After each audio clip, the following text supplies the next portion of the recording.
right, all right.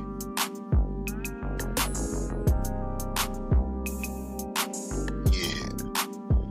All right, folks, here we go. We're live.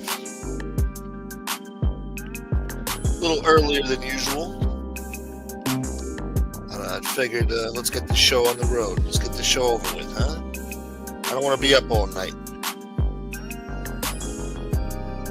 It's messing with my sleep cycle. We got to start doing daytime shows, too. But I felt like this was a decent time. Prime time.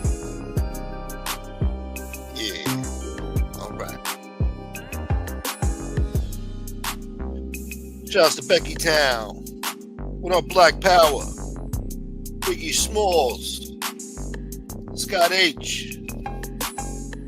Shouts to the jacket out there, man. Yeah.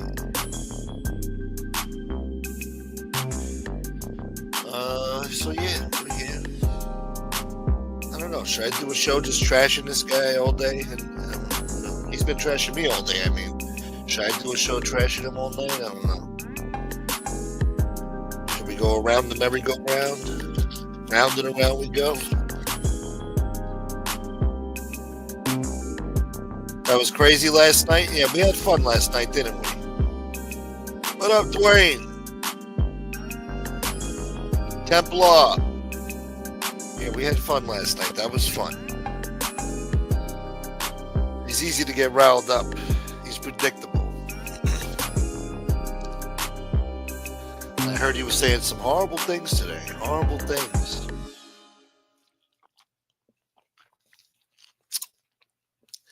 Talking about people's parents and shit. God damn it, Sonny Soprano, where you been? Hold on, let me see.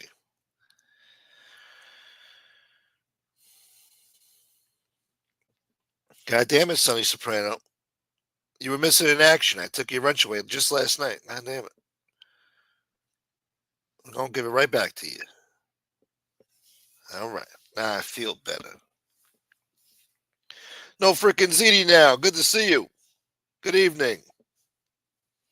Yes, sir. But yeah, I heard this Jago for saying horrible things today about people's parents, but then he wants to whine and complain about, oh, they attacked my mother, my brother. Brr. Hypocritical, if you ask me. Oh, okay. I feel you, Sonny. All right. All right. It's all good, man. The love is real. All right. Yeah, it's my fault. I'm doing shows at indecent hours. You're right. We got to work on that. But yeah. 39 people. Hit the like button. All right. Well. What more can I say about this prick? You know, I've been going back and forth with this shithead for 4 years. Sometimes he's hot. Sometimes he's cold. But he's always an asshole. What up, Carlos? Skippy. Yeah, he likes to go for the families and shit. He's something's wrong with him. I've tried to be nice to this guy. God knows. God knows. But he's a despicable person. You hear the horrible things he says, you know? Motherfucker. Who's an asshole? Would you miss the show last night? Friggin' Pizza Boy. The Lord of the Park Benches himself is fucking talking shit. The king of the RVs. Came in here. Sugar Tits, that's better. Yeah, Sugar Tits came in here wearing his mouth, insulting me. Insulting everybody, really. And, yeah. I think he was a little shocked that I gave him a taste of his own medicine. I gave it right back to him. And then once I said the magic word Mugsy, he fucking ran away, you know. It was like poof, it disappeared. It was like a magic trick. Instead of saying abracadabra, you just say Mugsy and poof, gone. out of thin air. Yeah, you might be on to something there, Templar. You might be right. You might have known. Well, pardon me this, Burger Boy.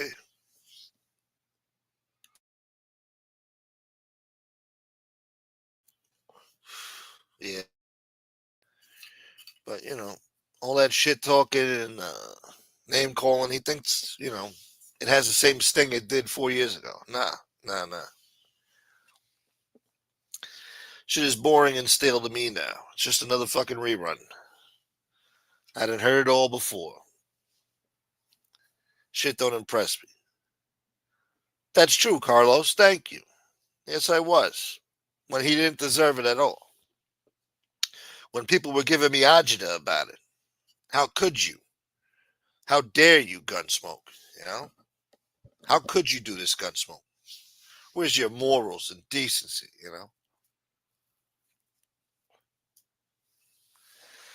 But it's all right. You got to understand. He's a mental case. He's got something wrong with him. He can't help it. There ain't no saving him. Not even Jesus can save him.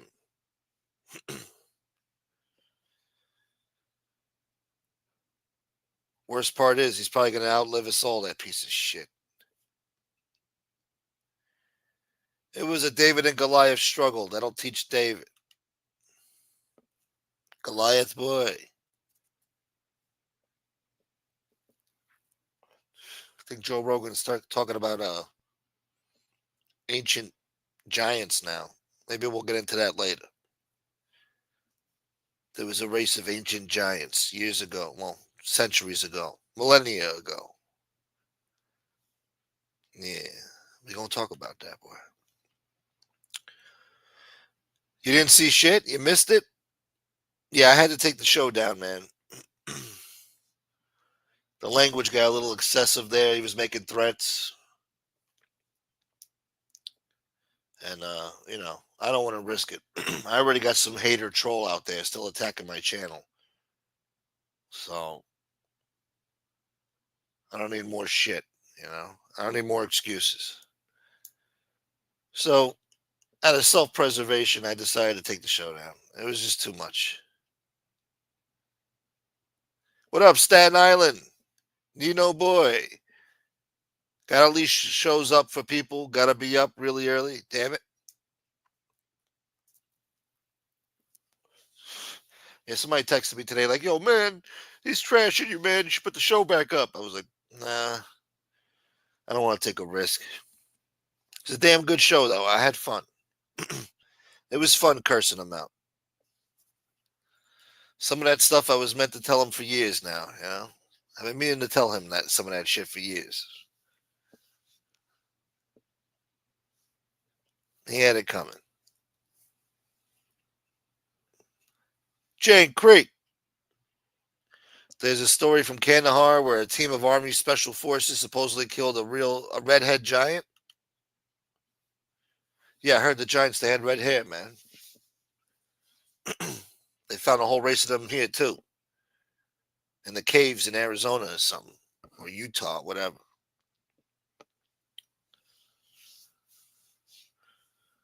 We're going to get to the bottom of this bullshit. We've been lied to, man, as a society. We've been lied to. Anyway, I'm going to drop a link. And just remember, this shithead came on my show last night.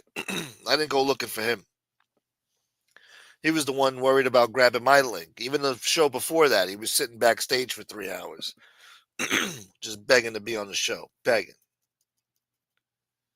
I let him on, and look what happens. You see? Can't be nice to the guy. I don't need him. I don't need him here. I don't need his bullshit. All he's gonna do is come on here and trash people with his stupid problems that he's got. He's always got a fucking problem. We're all adults. We got problems. Everybody's got their own problems. But this guy, he comes up with a new problem every fucking day. And then it's everybody else's fault. Fuck him. Blaming me for shit. Of all people, blaming me. Dumbass.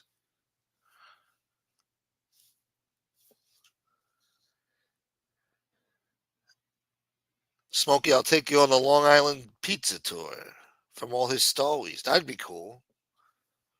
I gotta get in contact with this Peter Pasta. We're gonna get to the bottom of his bullshit. We're gonna score a Peter Pasta interview. We're gonna go to Ridgewood, go to that social club, have a sit down. I'm gonna scope out all the bakeries and coffee shops around there till I find this prick, Peter Pasta. We're gonna have a sit down.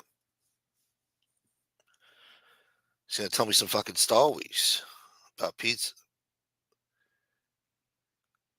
For sure, some idiot is telling pizza gunsmokers talking shit about you. Of course, Carlos, of course. But he just spent the whole day talking shit about me, so what's right is right. And I'm not even saying half the horrible shit I'm sure that he said today. Because I heard it was pretty bad.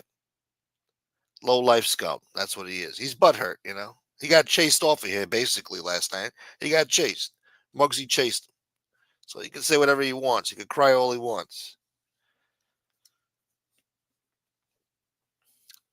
You know. He disrespects himself. I don't even have to say nothing. You know. He's a walking douchebag. Nightmare. Shouts to the West Coast.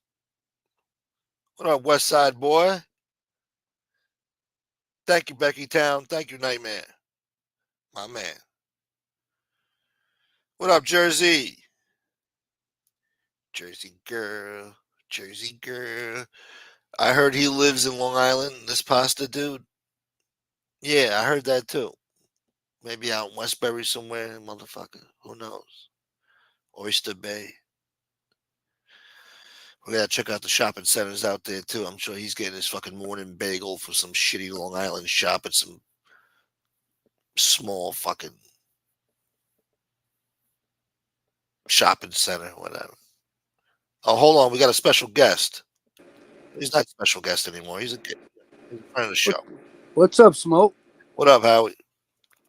Yeah, I put your show on last night, and then I fell asleep. How, And oh, yeah. so, yeah, listen, I fell asleep, but I left the TV on, right? Yeah. So I thought I was fucking dreaming about pizza arguing with somebody, right? You And having then nightmares. I, I, I woke up, and like it just ended the argument. I still have no idea how it started. I Yeah. heard you say something about Mugsy, and then he took off, That was and the that end. was it. Yeah, That yeah. was all I saw. Yeah, that was the magic word. What did he look like in your dream? Like Freddy Krueger? Like you No, fucking I won't just, joke? I guess because I fell asleep in a chair, and your show was still on, and I guess I was listening. I started to hear the argument, and thought I was dreaming it, I guess. But when I woke up, I realized I missed the whole thing. You missed the best part. See, my show puts people to sleep. That's what I listen. No, it has nothing to do with that. Your show's in the middle of the night, buddy. God damn it. You know, I think it was like fucking 3 o'clock in the morning or something. About Yeah. No, definitely. Yeah, it was late. it. Yeah. Yeah. I So had what? fun, What? man. What? Yeah. What? Yeah, let me say what's up to the chat. What's up, chat? Who's it? Like, got a lot of people in here. We got 61 so far. Damn. So far. I think you should do your shows earlier, buddy. Right? Yeah. Prime time? Yeah. Yeah. Yeah. Yeah. Let me say hello while we have time. I saw Carlos Seja, man. How you been? I haven't seen you in a while. Jersey Girl, Scott H, Nightmare. What's up, buddy? What's up, Vato? Skippy, Skippy boy. Jane Creek, Degusta. Um, yeah, I heard Degusta was getting thrown off of shows today. Why? I'll get to that in a minute. Okay. Joe Root, Becky Town, yeah, Big Small. Big E. That's all I see on my screen because I Won't you turned it take me on to late. So Becky Town? Yeah, Carlos. Pizza was the only guest last night. Nobody else came on, I don't think. Just pizza. what's up, Eric? Eric boy, good to see you. Steve, Yeah, I think that's about it, right? For the most part, yeah. Steve, my man Steve. Shit. You guys Yeah. don't stay up late, man. What the fuck, guys? I need you guys to stay up all night. Come on, man. What kind of adults are you?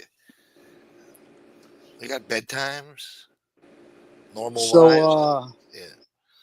so what stuff, like, what, how did the conversation go left? Well, I guess I was playing psychology with him because he comes on, he starts talking shit about people, and I'm asking him like, when does it stop, bro? When are you gonna stop this shit? Like enough. What do you care? Who cares, bro? Just ignore this shit. And then he starts blaming me for shit like you did this and you did that, you and your jerk off friends and blah blah blah blah blah. I'm like, yo, bro, don't fucking blame me for all this shit now. I'm the last person you should be blaming for this shit. And he starts going blah blah blah. And then he said something about my grandmother being deceased. And then I started barking back and went back and forth, and I just started unloading on this guy a little bit. He started stuttering a little bit, and Yeah. he just tried to get as vulgar as he could. And I gave him the business, and then I'm like, "Oh, look, Mugsy's here. Hey, Mugsy, why don't you come on the show and talk to your buddy old pal here?" Boom, that was it, gone. He's afraid of Muggsy. Yeah, yeah, you don't fuck with Mugsy. So that was the But magic word. Oh, he yeah, tried to come kill me and blah blah blah. I told him, "Come over here. I'm knocking your teeth out of your mouth." He's like, "Oh, you're knocking your teeth out of my mouth, you gangster." I'm like, "No, you're the tough guy. You're the fucking tough guy, right?" It was a good show. It was a good show. yeah, I did hear it. It didn't sound like you were taking the shit from him. Nah, I had enough. After 4 years, he's done. Fuck him. He's it ain't the same as it was when the shit was new and I just wasn't used to this shit. Now I'm fucking used to it. I've been through too much shit on here, Yeah, personally and on here. Yeah, after a while, it just gets to be like you it's said, stupid. you can't fucking keep your mouth shut anymore. Yeah. What's up, Staten Island Nino? Yeah, Staten Island Nino says earlier shows are better. All right. Yeah. Well, yeah, I guess you'll always have competition, but like, so Fuck it, what? right? You Yeah. know, Fuck it. the difference in the amount might work out anyway. Yeah. But Yeah. Pretty good right now. 77. Thank you, Eric. Thank you, Joe Root. He left quick when you put the link in the chat. Yeah, he saw that. He was done. Yeah, all that tough talk. He was gone real quick. yeah, and you listen. You've given that guy a lot of chances. Always, yeah, a lot, a lot. Here's Mugsy. What up, Mugsy? Hey, Yeah. Muggsy, what'd you do to the poor guy? He took off running. Root Irish. That's awesome, man. That's beautiful. Thank you, Root. 10 Gunsmoke to Don memberships gifted. Nice, Nice. good looking, Rude Irish. Guardian got one. Shouts to Guardian. Yellow Hat Man. Where's Yellow Hat Man, man? All right, good. Thank you, Root. But yeah, Yeah, I've given Pizza a lot of fucking chances over the years. And for him to talk to me like that, I know he can't help himself. He's a fucking radical sick fuck, but but hey, Muggsy, did I'm assuming you heard about what happened with your buddy last night? Who's that? Pizza, no? Oh yeah, yeah. Well, over Pizza here, and yeah, Muggsy, yeah. yeah. I'm 'Cause- sure he was watching. Yeah. or What up, heard about it. Oz? Oz says Mugsy is trouble. I'm always in hot water because of Mugsy. Oh yeah. Goddamn Oz. Hey, What's what up, Mugsy? Mooch? Yeah. Moochie. Maverick. Maverick's been coming around lately. I like that, man. Maverick? Yeah, Maverick. What's up, Used to be in here Maverick? all the time. Shouts to Maverick. But yeah. Anything else been going on? I heard Nadu got himself into trouble again. Well, it's funny you said that because right before the show, I'm like, you know what? These guys like Dom Sicali in this fucking chat. I guess they watch Dom Sicali. So I'm like, let me watch Dom Sicali, see what he's talking about. Right, Thank you, right, Joe right. Root. And I see fucking he's got Nadu in a thumbnail. I guess he's critiquing whatever Jeff said, you know. Yeah. And I'm like, oh Well, my god. I got two words uh, to say about that. Curtis Sliwa. Why you say that? Look what happened to him for talking shit about people, making it Oh, personal. yeah. Yes, as a journalist, it's not a good idea to make it personal. You know, insulting people directly and doing shit like that can Being get you into trouble. being a journalist or your right to free speech is not like a shield, you know. These guys they don't care about that shit. Some people. Yeah, and he's not like he's not like reporting it. He's like giving his opinion and saying how stupid these guys are if they for doing something like that, and then he's saying like you know in the same sentence mentioning the rest of the families, like how bad shit is and how it's the mob is done with. And yeah, they might be done with fucking shooting you, but they'll throw you a beating. Yeah, definitely But fuck you up. Yeah, yeah, his problem is you know he just he makes it personal by attacking these people. And instead of just reporting what he found out about, heard from the Cosa Nostra news, he should have just reported on it and not go into calling people names and saying that they're whatever assholes. I don't remember word for word what was said, but yeah. he was pretty Washwomen or something. insulting words towards Mikey Noseman Cuso, the boss Yeah, of the Banana family. You know, um, an active boss. yeah, an acting boss. Yeah, He's like currently the boss right now.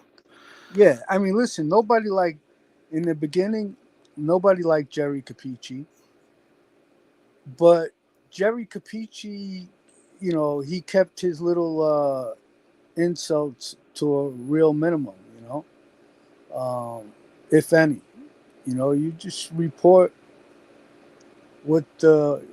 on the article that you read from Cosa Nostra News, and then you ask the people in the chat, "Hey, what do you think?" You know, he makes it personal. I think maybe he's trying to make it entertaining. Maybe Oh yeah, he could do that, but that'll be at his own risk. well, yeah, definitely. Right. Yeah, He can do that to make it entertainment, and we can say how he fucked up, because that's our opinion, right? So yeah, you do a show, and us as people who watch the shows, we give our opinion. yeah, But yeah. Hey, listen, I really don't care. I'm just saying, like, you know, he just couldn't. He just turned the story into him being, the target. yeah, yeah, One of these days, one of these guys is gonna have a hair up their ass, and they might fucking pull up and fucking smack him around. And I don't think he's gonna like that. But hey, that's on him, right? yeah. It's all about your words, man. I mean, people have notoriously been hurt over their words. Malcolm X, MLK, Tupac, a few other people, JFK. I'm sure Bobby Kennedy. It's all about depending on what kind of business you're in, your words could get you in a lot of trouble with the wrong Def- people. definitely, definitely. People get Well, upset over words, but and pretty it's all much, about and respect. Yeah, pretty much every time there's a beef with anything, politics, whatever, anything. It's usually words that start it. Yeah. So you got to choose your words wisely on here. You know, and then you got some guys out there that they ain't used to, letting people talk about them or to them in a certain way. That's the reason why they are who they are. Yeah. You know, if they just let any jerk off say what he wants to them, they're not going to be in the position that they're at. Especially being on here, like if you have your own channel and you get views, people listen to what you say. People care, they actually obviously care about what you say. They might talk shit about you, but they're watching you to see what you say and they're critiquing it.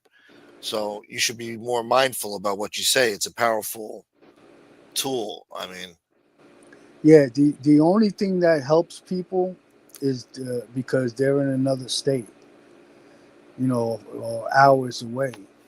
yeah, Because if if Jeff lived, if it was just like a little 20-30 minute ride to where he lived, they would already probably slapped him around already, you know. And there's a lot of guys out there. They're not fucking. You think they're worried about getting a fucking simple assault charge? yeah. I But know with the wise guys and shit, they'll turn it into a RICO, but um, you know, some of these guys haven't made the decision that they're not that you know some of these guys don't give a fuck. They know they're gonna get arrested, but they just don't give a fuck. You live a life of crime, you have to assume you're getting arrested one day. yeah, You get somebody out fucking, especially if you live close. You got a guy out there, by a bar, fucking having a drink with the fellas, and then you hear Jeff Nadeau calling you a fucking an he's a asshole. washwoman. I mean, what's wrong with these people? Peter Pasta? They'd be like, "Come on, take a ride." You believe this shit? You Yeah. believe this little fucking prick? What's up, John DeLong, But Brian Bozat? what up, John DeLong? Thank you, Joe Root. Joe Root? OZ, what up, man? Thank you But to the anonymous person too. Yeah. What yeah, up, David Lopez, boy? he's he's definitely, listen. He better be careful. I think he's already crossed too many lines, and one day he's gonna fucking bump into somebody, and he'll be lucky if he gets off with a couple of smacks. Yeah. Not saying that should happen. I mean, this is America. He should be able to say what he wants. But when you're insulting the wrong people out there, and it's all about egos, and if you got a lot of people watching, they might feel a type of way. They might be incensed. They might be incensed to do something. Yeah, listen, you freedom of speech. There's a lot of people around. That doesn't mean that you get to insult people. Well, there's consequences for your speech. You have the right to Right, say it, I guess, but there are consequences. right. That's why you got to be careful. Yeah, we're not talking about you know putting down a politician or something. yeah, And forget about mob guys. People in general, men as men, they don't like to be spoken to or about that way. Most likely, it might not even be a fucking mob guy that smacks him around. It might be just a regular guy, pissed off. I remember a story. This little Asian kid was a little Korean kid was playing video games. And you know how you curse each other out during the game? This motherfucker tracked what state he lived in and took a flight and went over there with a knife and fucking kicked in the door and shit. He Yeah, got arrested, but that's the type of shit that goes down. yeah, right. Playing a simple video game, talking smack. Yeah. Yeah, some people don't like it. One day somebody's gonna lose their mind. I mean, there has been people that have, but you know, it's definitely not going to be the last. Yeah. Later, Moochie. What up, Chicken Hawk? What was I gonna say earlier? Fuck, man. And and I don't, just because for the most part everyone is looking to stay out of trouble. It doesn't mean that fucking like that just because somebody's is trying to do things the right way and stay out of trouble. It doesn't mean that you you bump into this guy one day or whoever it may be, and they just fucking lose it and something happens. That's the way it is, man. Yeah. You know how many times I fucking wanted to fucking hop on a plane, but Yeah. and I probably would have hopped on a plane or fucking drove if it wasn't for so many cameras out there. Yeah. Or people talking you out of it. Yeah, people talking me out of it. Yeah, or uh, time going by. yeah. Time heals some wounds, I guess. But Yeah, for some people. I mean, yeah. Some there's a people lot don't of forget, guys. There's a lot of guys out there that you know they don't forget. especially the Sicilians or the Calabres. They don't forget, and they don't forgive nothing. Yeah, I That was mean, Scarfo's motto. What up, Lance? But I also thought about this too. Not to interrupt you, but yeah, yeah, yeah. So you just remembered that. yeah, I just remembered. Well, now I forgot it again. Fuck. When they do, I kind of understand what he does though. Like doing a show about Peter Pasta. He's done it before, and it pissed Pizza off. Not to say that he should care about what Pizza thinks or what he's going to say, Right, but it's going to rile him up, and he's going to be talking shit about you for the next couple of days, whatever. And or he'll do a show about Junior. Junior Gotti. He knows he's going to piss off that lady over there. right. But he does it. Not that Junior's in the news for any particular reason. It just pops up. So Well, I think he does it to get, people, the conversation in the community. Like every show's talking about it. She's talking about it. Pizza's talking about it. Everybody's talking about Nadu. Sakali's talking about Nadu. Fucking Merlino's doing a show, trashing Nadu. It keeps his name buzzing. So I kind of see what he does, but there's risk to it though, because you're pissing the wrong people off out there. yeah. But I look at it as he did the show, yeah, and the information was from a somewhat reputable website, and it's just the way he went about it. Like you how do I explain? It's just his attitude and being insulting to people. You can say that, yeah, that's a fucking the dumbest thing I've ever heard without insulting people directly. I think You he's know? disappointed in the mob. He's disappointed. Yeah, is they're not his heroes anymore. I mean, I don't know. I mean, if Peter Pasta's a captain over there, I don't know. Uh, I have no idea. Based Yeah, based on, I mean, if he really did take an order of protection out on his family member, whoever that guy was, yeah. No, that's that's crazy. Yeah, definitely a violation. yeah. Can't do that. Uh, you know, but The Duke can sure get a rise out of people. Yes, he can. He just feels like the mob's not what it used to be, and I don't think he takes it as serious as It's not gone. It's not. These guys are still out there. They're still pledging allegiance to that shit. even that guy Peter Pasta, I mean, yeah, you want to make fun of him because of that show he did, Yeah. and because he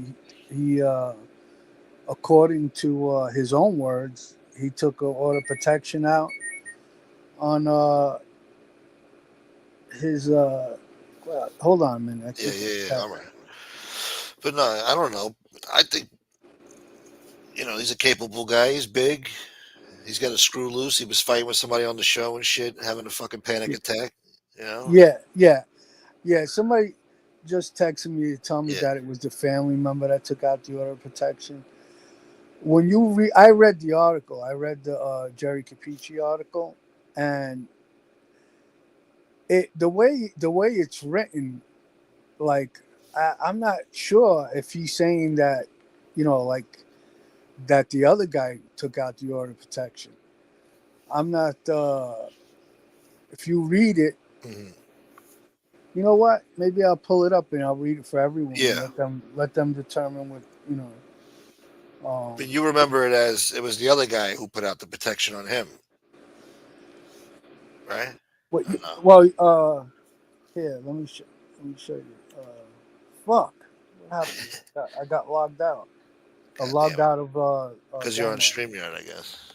I don't know. No, no, I just went on my phone, Oh, but I was just I'll might as well take a look and see what today's. Danny Green. All right, let me My man, Danny Green.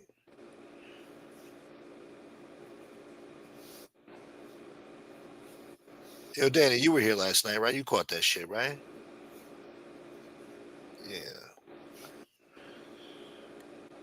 All right, so over here he says, let me see. 106 people hit the like button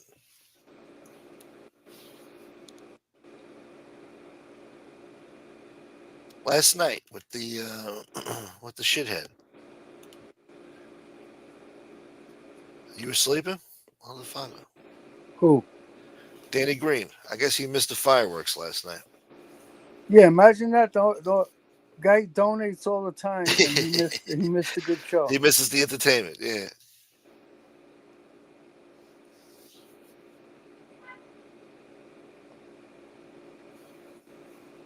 Shit. Just give me a second. Yeah, yeah. Talk to the people. I'm trying to All read right. through this thing.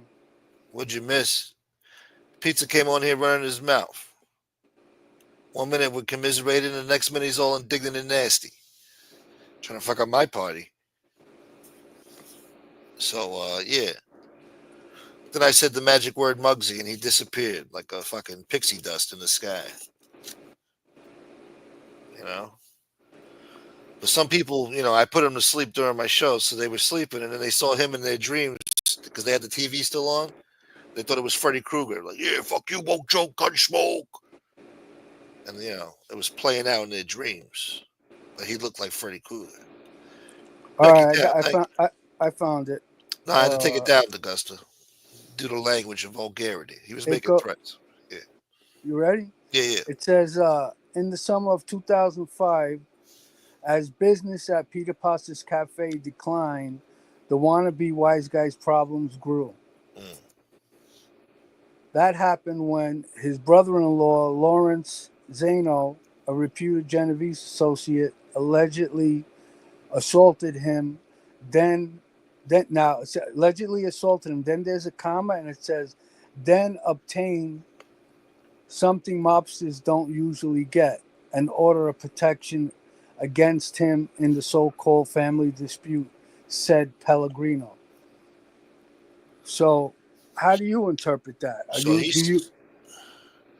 but he, so Peter Pasta said this, that he, It's the saying guy, right. yeah, It's saying that I'll read it again so people can make their decision. yeah. In the summer of 2005, as business at Peter Pasta's Cafe declined, the wannabe wise guy's problems grew. That happened when his brother-in-law, comma, Lorenzano, comma, reputed Genovese associate, comma, allegedly assaulted him, Mm. comma, then obtained something mobsters don't usually get: an order of protection against him in this so called family dispute, said Pellegrino. So it sounds like the fucking brother-in-law attacked him, and then after he attacked him, to add insult to injury, he went and got a fucking restraining order against Peter Pasta. That's what it sounds like, right? Yeah, because Peter Pasta's the one. He's Pellegrino, so he's the one telling the fucking story. He said this guy Right. attacked me, and then he fucking got a restraining order against me. Basically, scared that I'm going to retaliate against this motherfucker. You know, I'm Peter Pasta. Yeah, well, this is what the guy did. So this is, I guess, so it said Pellegrino, then it says Larry made hundreds of copies of the order and distributed them, saying, "Stay away from Peter Pellegrino. He's a rat." He took it to clubs in all 5 boroughs in Howard Beach, Oh, the Village, everywhere. They wanted to humiliate me. Tell everyone, he said. Next thing, I got money on the street. Not much, but they're collecting it. So now I'm going to read that again because this is the second, it's the follow up to the yeah. first paragraph. Larry made hundreds of copies of the order and distributed them, saying, "Stay away from Peter Pellegrino. He's a rat." He Uh, took it to clubs in all the 5 boroughs, in Howard Beach, the Village, everywhere. They wanted to humiliate me. Tell everyone, he said. Next thing, I got money on the street and they're collecting it. So what do you make out of that? Now it's like it throws a little doubt to the paragraph before that. because it sounds like maybe he did do the restraining order and this guy made copies of it and passed it around, or maybe he forged it and made it look like, maybe this guy put out a restraining order on Peter Pasta and he forged it to make it look like Peter Pasta put out the restraining order instead and embarrass him and shame him. I don't know, man. But it sounds like he's saying this. He put out a restraining order and the guy made copies of it, went around to all the clubs and showed everybody. Right, Said, stay but away from this guy. He's no good. but he didn't say like made fake copies of it. Yeah. It's that's what I'm saying. Like Plus, the he's way talking it to the press. the way it's written could make you think either way. Yeah. And there's you know some people out there that believe it was the brother-in-law who took out the restraining order, and a lot of people believe it was Pellegrino who took out the restraining order. Now, is that something? I'm curious to know if that's something you can look up, like with the Freedom of Information, Probably could.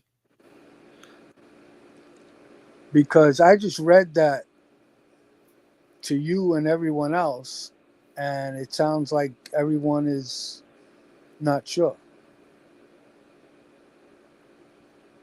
Yeah, I don't know. Big How, question mark there. let's ask the chat. How do you guys interpret what I just read to you? Put a one for his brother-in-law wrote the restraining order, took the restraining order, or two for Pellegrino took out the restraining order. Let's see what happens. Hmm. First part sounds like brother-in-law. Second part sounds very vague. Right. What up, Armand? What's up, Pete? What do you think about that, Pete? Seretti says two. Sounds like Peter Pasta Two. put it out. Yeah. The Maverick Okay. says one. Sounds like the brother-in-law. Right. So it sounds probably going to go back and forth. Both. Skippy says both. Let me see. How many years ago was this? 3. I don't know. See, there goes an I don't know. I remember when that shit was going around. Like the 302 was over 2 years ago. No, what was it? Or the neo-Nazi show. Neo-Nazi Hey, stuff was almost 2 years ago. Yeah, if I send you a clip, yeah, photos, a screenshot of what I just read, would you put it up or can yeah, you? yeah, yeah. I'll format it and put it up. Yeah, I'm trying to do this poll too. Let's see. Let me do this poll real quick. Who put out the restraining order?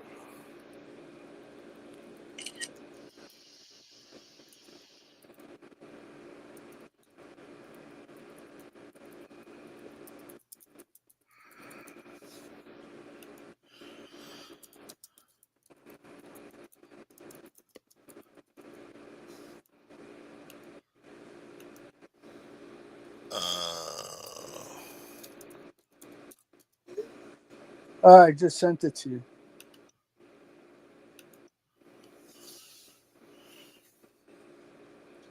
And the year that this happened was in 2011. right after the show, probably around the time of the show. Yeah, Pretty sure that show was like 2010 or some bullshit. because the guy that has the channel Mob Facts, Yeah, he believes it was the brother-in-law who took out the restraining order. yeah. And the The way he's way telling I the story, it sounds like he's being framed. Yeah, yeah, that one, I always knew it as he did, but then I went back and I read it, and now I'm not sure. I mean, I'm glad it's not only me that's not sure, because I'd be fucking doubting my fucking reading skills. But the way it's written, if I don't read that second paragraph, then everyone says absolutely it was the brother-in-law. yeah. What's up, Carlos? Carlos Gringo Muniz? Was it the guy who showed up at the restaurant on the episode when he had a No, shifted? no, no. I don't think it had anything to do with the episode. Yeah, Peter Pasta. He was all pissed off. They had to hold him back. Uh, What's up, Danny Green? oh, I'm gonna put it up. I'm gonna put it up. 1 minute. Hold on. Yeah. Oh shit.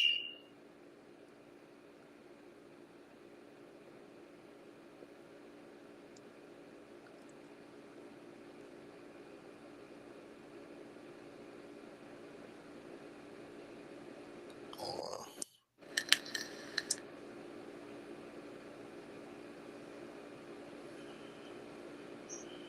Same to you, Danny Green. Danny Green boy. All right, there we go. Nice and bright. Let me put this. Exactly, D'Augusta. See, Disgust is saying why would he make copies and put them out unless they were fake? Like he's not going to put them out if it says that he took it out. Exactly. So it doesn't make sense. Yeah.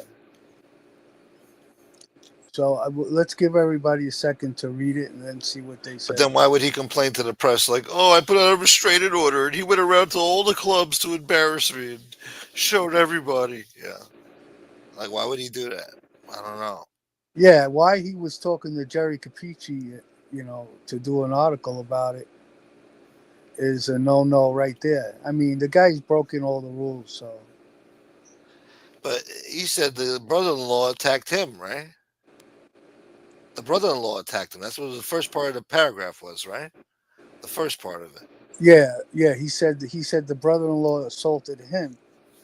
Then it says comma. Then obtained something a mobster usually Okay, yeah. can't get, an order of protection. So is he saying the brother-in-law attacked him and then he got a restraining order out on him, or did Peter take a restraining order out on him?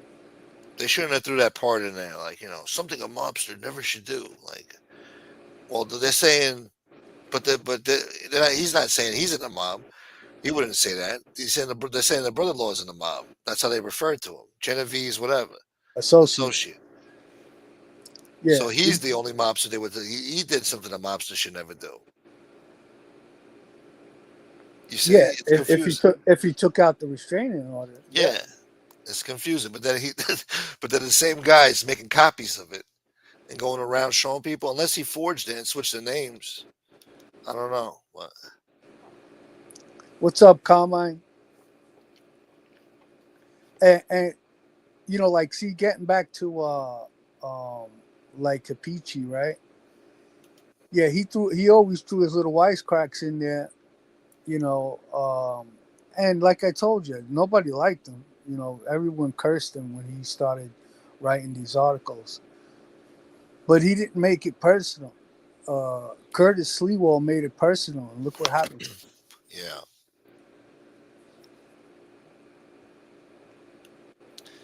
Almost an hour ago, Danny. 51 minutes ago. Yeah, you can't make it personal. It's not like you're covering the NBA or Personal, something, You're yeah, covering. personal, insulting. He insulted people. He insulted the boss of the Banana family. Imagine if he was in Los Angeles. He was based in Los Angeles, and he was talking about the cartels or the gangs out there and their leaders. I mean, shit. You got to be careful. But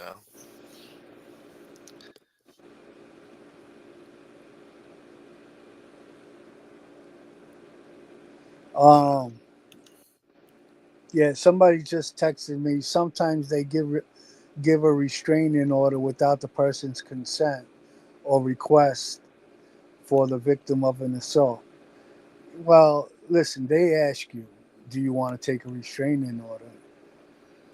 Um, I don't believe that they just do it automatically because you have to fucking agree to it. yeah, But who the fuck knows? But you, take all of this aside, the guy already, just based on him speaking to Jerry Capici, he's already, you know, done. He can't. He it's shouldn't already become. weird. He Yeah, shouldn't be able to become a wise guy just for that. yeah. It just. As far as the restraining order, that's even. They're both kind of the same offense. Him just doing the article and speaking with Jerry Capici and the restraining order. So it really doesn't matter about the restraining order. The guy shouldn't be a wise guy based on all the shit he did before that, in my opinion. But is it a new day and age? Maybe it's a new era, man. Maybe it's a new Cosa Nostra. That's, yeah, maybe. But you know, Joey Molino got fucking shelved for going on social media, and Peter Pasta spoke to Jerry Capici directly. Yeah, but then if I were to say that, they'd be like, "Oh, well, he's Philly. It's different or whatever, man." But yeah, no, I hear what you're saying. Well, I mean, it was the Gambino family that pushed the issue Yeah, to shelve Joey. kind of So, remember that. Yeah, and you know, the Banano family, they're one of the five families. I'm sure the rules still apply if the Gambino family was enforcing it. But who the fuck knows? Maybe this guy bullshitted his way out of it, or because I don't know the guy personally, so I can't really give an opinion like yeah. on the guy himself. But looking from the outside in, he's made a few violations that would definitely get somebody, uh, you know, well, he can't. He won't. You can still get shelved as an associate, but so he definitely violated, you know, at least three things that would hold him back from getting his button. Maybe they see it as a family dispute. It was a Yeah, family quarrel. That's family business. right. Yeah. But then you take everything, take the whole assault and the restraining order out of the picture. What the fuck is he doing giving Jerry Capici an interview? Yeah. It's big no no. Yeah, you can't do that. And you're a fucking captain now. Yeah, back Yeah. in the day, that gets you killed. Yeah. Oh yeah. Yeah.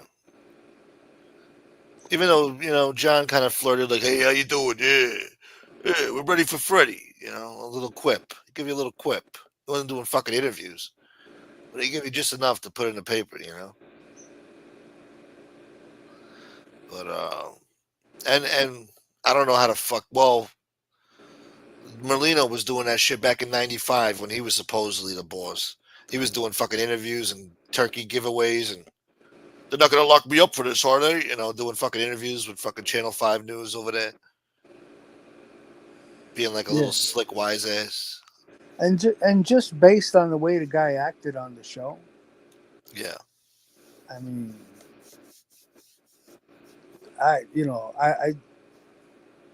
I don't know what he was thinking. Maybe at the time he didn't care what anybody thought. He just thought the uh, the restaurant was going to make him a ton of money, and yeah, it didn't work out that way.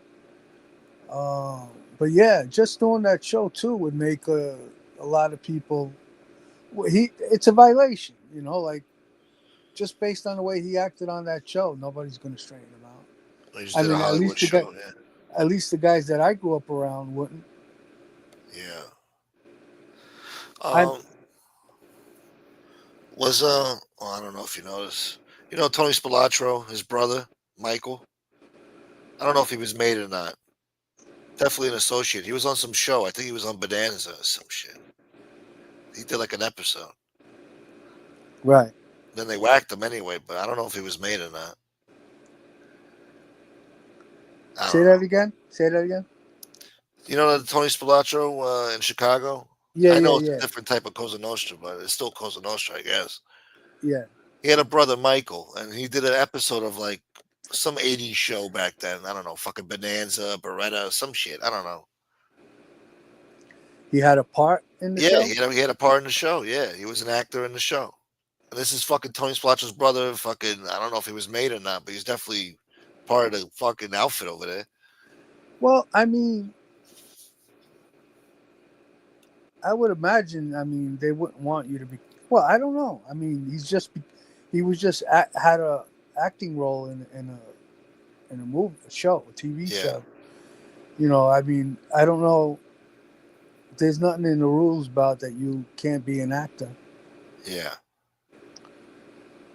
I don't know necessarily how they would look at that. Um, but this guy definitely doing a show. I don't know. It's a little different. It's weird. I don't know. In that life. yeah, I mean, this guy did the show acting like a gangster. Yeah. Um, And Gordon Ramsay disrespected him to his face and said, "What am I in the fucking Godfather over here?" You know. yeah, he basically made himself look bad. Yeah. It was a circus. Yeah.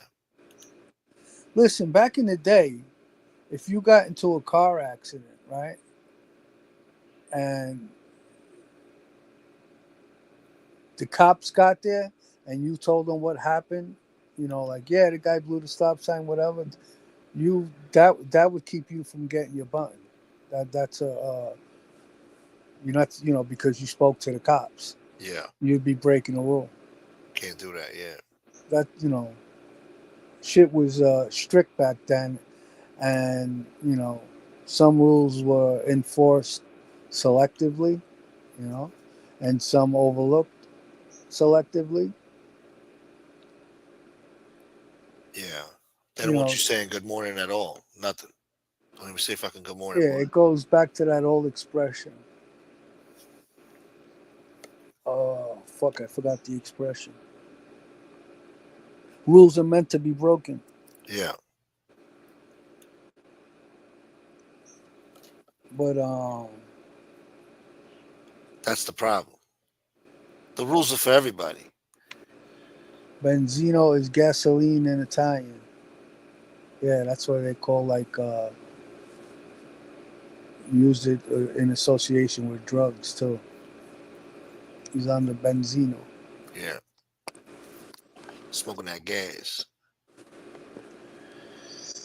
And why always with that greasy face? Who, the guy Peter Pasta? He did a lot of tanning or something. He was the tan man. I think, yeah, he definitely did tanning, but they also put makeup on you in those Oh shows. yeah, yeah, yeah. Definitely had the makeup too. Yeah. Yeah, made it look worse. But then to have Gordon Ramsay curse you out, basically, step to you. I think he even stepped to him because he was getting tough with him. He's like, And "What am I, and the you fucking Godfather?" and you know what's funny is that was the first show in the United States, but he still should have had an idea that the guy was going to be disrespectful. Cursing and screaming in there. Yeah, he should have had some idea. Yeah, why I'm sure they even broke it down. fucking Yeah, subject yourself to that? yeah. Now you just embarrass yourself in front of these guys. And, like, oh, Gordon Ramsay cursed you out. I'll fucking curse you out, pal. What are you going to do about it, huh? Yeah, he should have made a family member represent the restaurant and lay back in the sidelines. Yeah. Oh yeah. That's a. Danny Green says Bernstein claims that Sammy is going back to New York to reclaim his throne. That's right, Bo. Years ago, it would have been mine, Bo. Yeah, Uh, he's well. Speaking of Bernstein, he also I think he said something that Vito Guzzo uh, might switch sides and go with the Genovese family. I heard about this, yeah. Which is not far fetched. It's happened before. It happens. It is kind of far fetched. The guy got made with the Columbos. People get switched around, right? Not that fucking easy. He was already made. Yeah, you can get switched around as an associate easier, but as a made guy, nah, I Yeah. don't think so. Maybe they figure the Colombo's like, listen, man, we're a small operation here. We don't got room for this guy. Why don't we call up the Genovese? Maybe they'll take you in. We don't got room for you. Yeah. Yeah, obviously, like Sammy got switched from the Columbos to the Gambinos. I don't know if he was made, but at the time, but either way, that was a special circumstance. Yeah. That was to keep Sammy alive, and uh, who was the guy that he had the problem with? Fuck. Was it wasn't it, Alley Boy's brothers? Somebody, I don't know. The Persicos? They had beef with the Something like that. Yeah, yeah. What about So Nicky Scarfo Jr.? He went to the Genevieve, Lucchese. He went to Lucchese. that was to save his life. Yeah. Yeah, the Sammy situation was to save these guys from killing each other, Yeah. and you know the Scarpo thing is Nicky Scarfo thing with his son. That was because the Philly family tried to kill him, so they switched him over to the Lucchese's. So it's got to be like a big issue for you to get transferred just to save the peace. It's going to be a big issue. Like, it's a special circumstance. Right, because usually they're not going. It's easy for a guy to say, to let an associate go to another family. Especially if the guy doesn't really care for him. If the guy he's around doesn't really care for him. Like in the so I just call bullshit. I don't think fucking come on. The guy got straightened out in prison as a special circumstance, eh, you know, for the Colombo family, and now he's going to come out and go with the Genovese family. Yeah. And the reasons for it is because the Genovese family paid for his lawyer bills or something like that. That that was Cookie Durso who offered to pay his lawyer bills. He was an associate of the Genovese family. That wasn't done for the Genovese family. That was done out of the friendship between the two of them. Yeah. I don't know. Maybe the Genovese need some new recruits, and I don't know. Maybe the Columbus don't want them Yeah, around. I don't know. I'm and not and trying to. and and the Gemini twins was a special circumstance too. They killed Roy DeMeo, so they transferred them. The Lucchese family and the Gambino family got together, and they put him with the Well, why would they do Lucchese. that? Paul wanted that. That was all. That was from the Yeah, top. that to me it sounded like to protect them from getting clipped, as because they were also under the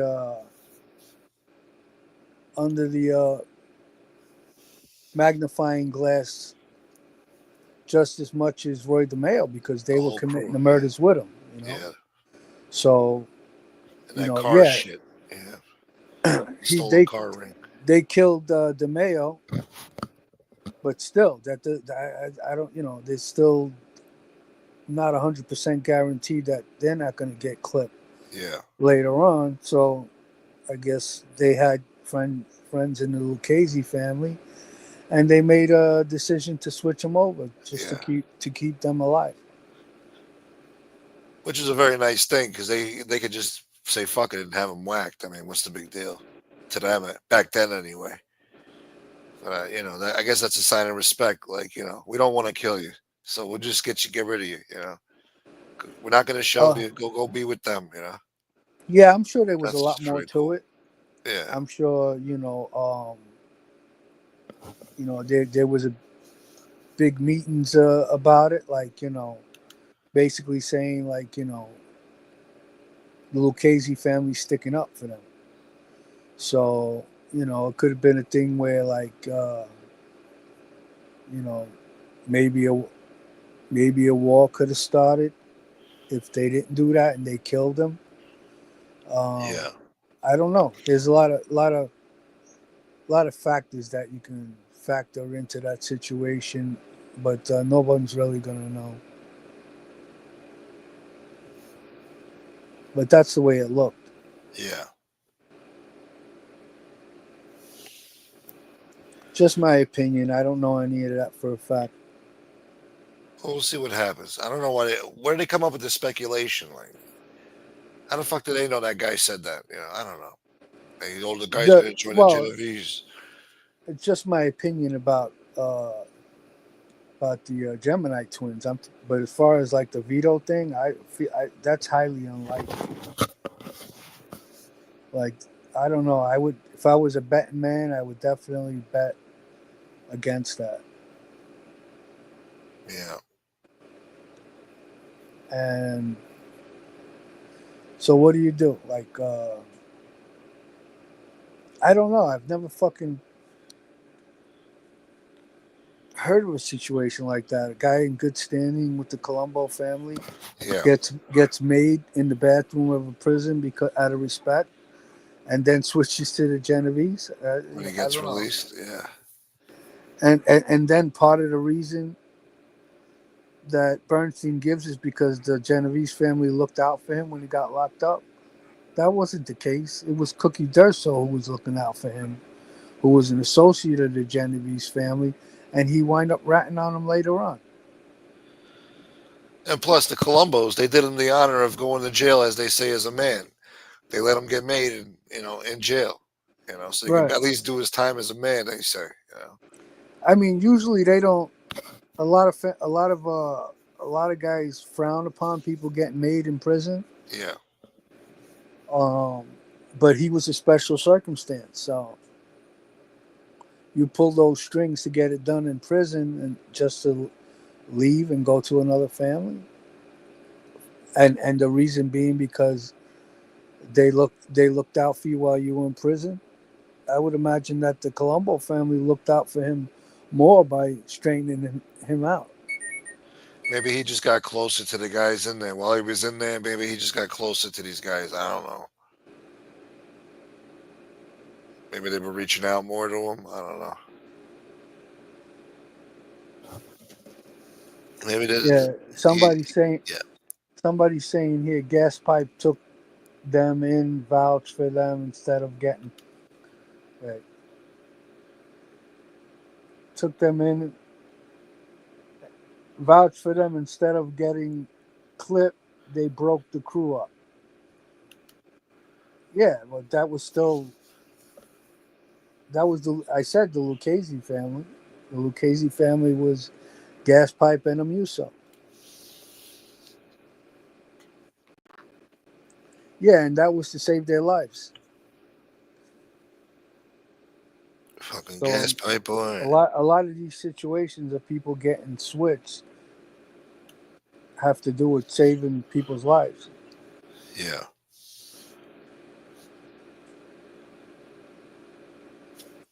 You know, just for even asking to get switched to another family could get you clipped. Wow. You know what I'm saying? Like, if you if it's not a serious situation going on, and you just decide you want to go with another family, they might fucking clip you for that. It's got to come from the top. If you're a wise guy. They tell you we're going to transfer you. You don't tell them, or you don't ask them. They tell you. I guess. Yeah, well, someone's got to ask, right? Uh, Well, maybe they but look at the situation and say, you know what? Let's just transfer this guy. You know, to another family. See who takes him in. Whatever. yeah, So it's fucking a sticky situation because yeah, let's say whatever reason the person has to ask to be transferred, it's got to be serious. if it's not a good enough reason, like uh, you know, and then they say no, you're in a bad spot. You just fucking basically told your family that you didn't want to be a part of Well, now that them yeah, anymore. now you got to worry about getting clipped now. You know they can say no and then shove you or kill you. Yeah. Like let's take a situation like with Sammy and Louis DeBono. They were in a business together and they couldn't get along because I guess Sammy felt like Louis DeBono was cooking the books and hiding the records and shit and skimming money. And then Sammy accused him of it. They had a big sit down, and Yeah, Sammy was worried about getting clipped over it. In a situation like that, I guess maybe a boss would say, you know, let's just transfer Sammy or transfer Louis. I don't know. That would create animosity, though, right? I don't know. Maybe these guys repeat don't want to get transferred. repeat that to me. Like you know, if two guys have differences, maybe the boss might say, you know, let's just transfer Sammy or transfer Louis, get him out of here. But then that might piss one of those guys off. Maybe they don't want to fucking leave the family, you know. Yeah, I guess that would, you know, obviously that It's a would be sticky situation. a Yeah, whole discussion yeah, before any decisions are made. So, you know, you'd have to factor in what was said in the meetings and, you know, to really but like generally, no, that's a sticky situation. So most likely Peter Pasta is not a made guy, right? Well, I listen, I'm not out in the street anymore, but what Or at least the captain. my opinion is he shouldn't be a made guy, Yeah, regardless of it's restraining order or not. Um, but definitely the way that's written, you know, I, it could be taken either way. You know, yeah. um, you know, the follow-up paragraph kind of makes it go back to that Peter did take the restraining order out, but the one before that it sounded like Peter was saying that the other guy took the restraining order out. Yeah. Well, maybe I should have went to college when I was younger.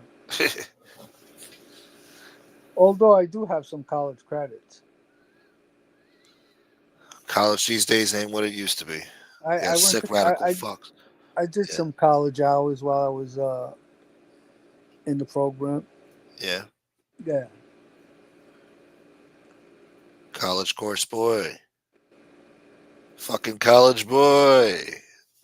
That's right. but my classes weren't in literature. What was it, science, boy?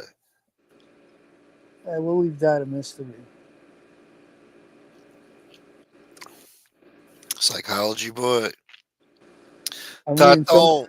Yeah. somebody sent me a message. Vito had some guys back in prison. I'm assuming. Forget who, but got annoyed with getting asked to take a walk. Oh, he's talking about the reason why Vito winds up getting straightened out in the bathroom. Because wise guys were excusing him when they had to speak because he Oh wasn't a yeah. wise guy. I think I've heard that before. Yeah. Yeah. He was getting insulted. Yeah. We don't want to make him feel bad. Yeah. Yeah, he. I could understand how he felt. You know. Especially while he's doing time, he's probably getting hot. Like I fucking earned it, man. What the fuck? Yeah, I mean, it's kind of like he probably looked at it as a disrespect, but couldn't do anything about it because technically it wasn't disrespectful. And probably most likely the people who did that to him probably from other families. Yeah. Well, It's a big deal. so Regardless of what people yeah, say, it's a big deal to be a wise guy in prison. yeah. Columbo's did him a great honor, I guess. Let him be in jail as a man and Yeah, be included. it Yeah. may not be a big deal in the overall picture. It may not be a big deal to the other races, but it's a big deal to their race to be a wise guy because you got guys in there that are hoping to get straightened out when they get out, and that's their world. You understand? That means something in their world. It Yeah. doesn't have to mean anything in any other world. So that's why I disagree when people say um, fucking text message threw me off. He getting distracted. I disagree when people say like, yeah, that button don't mean shit in prison. You know, No, I'm it sure it carries does. some weight. It carries weight with the people who are involved with that life. Yeah. You know, Or maybe even some gang members too. No, I don't know. yeah, maybe you have some gang members that look up to the mob from because they watch TV. Yeah. Uh, but it does mean something. And besides that, if a guy's made and you don't want to respect that thing and you assault him, if you have a date to get out of jail, you're gonna have to worry about it. Because they'll get you when you get out, Yeah. or they might get you while you're in there. Who knows? Regardless of the Mm. situation, to most people who are involved with that life in any way, associate, whatever, made guy, most likely, um, they still respect the rules somewhat.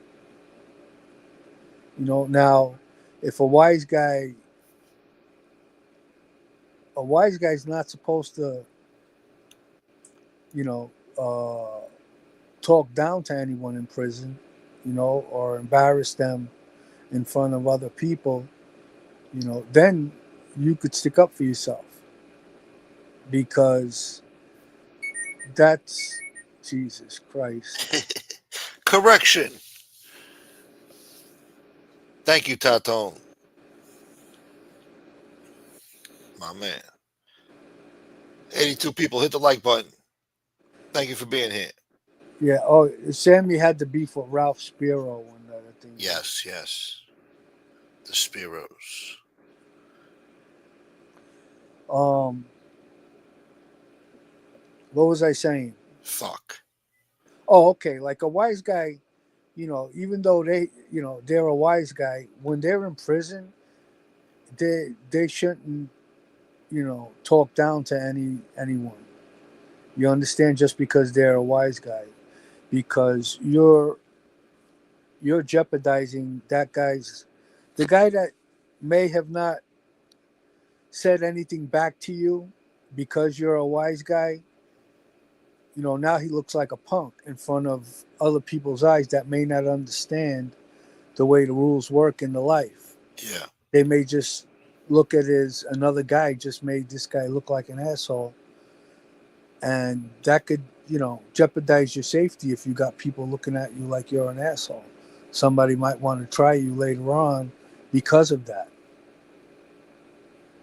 So if a wise guy,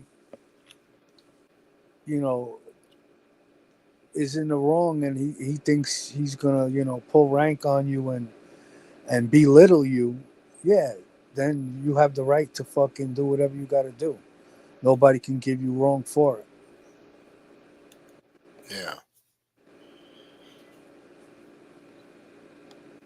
But for the most part, listen, I remember when I was in Fort Dick, soon as a new wise guy hit the compound, all the fucking blowjobs were fucking waiting to fucking greet the guy and, you know, They kiss him on the cheek.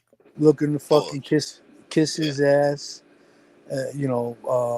A lot of the people that did that were people that lost uh, decisions on previous beef, so they're going to the new wise guy to try to, get them to sit for them. Yeah. And it's all fucking washwoman shit. But A lot of yeah, no, politics. yeah. The only people, well, I'm not gonna.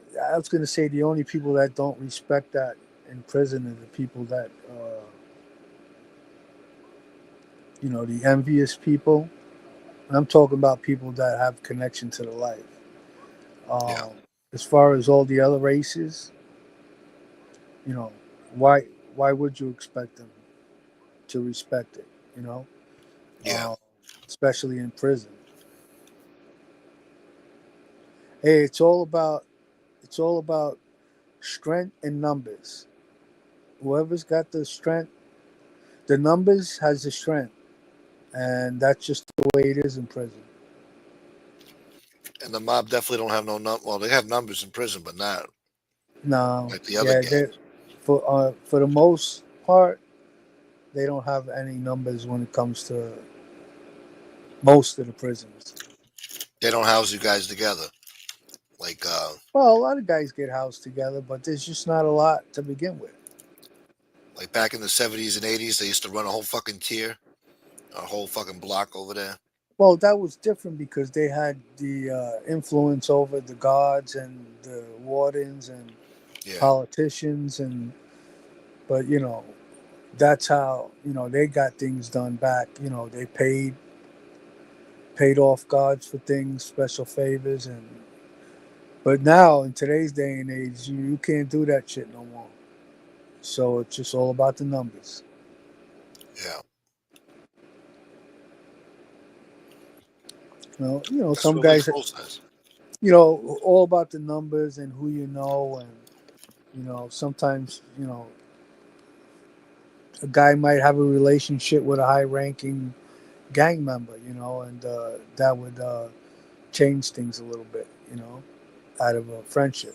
Yeah. But for the most part, you know, that's who usually gets the last say in the prison is the race with the most numbers.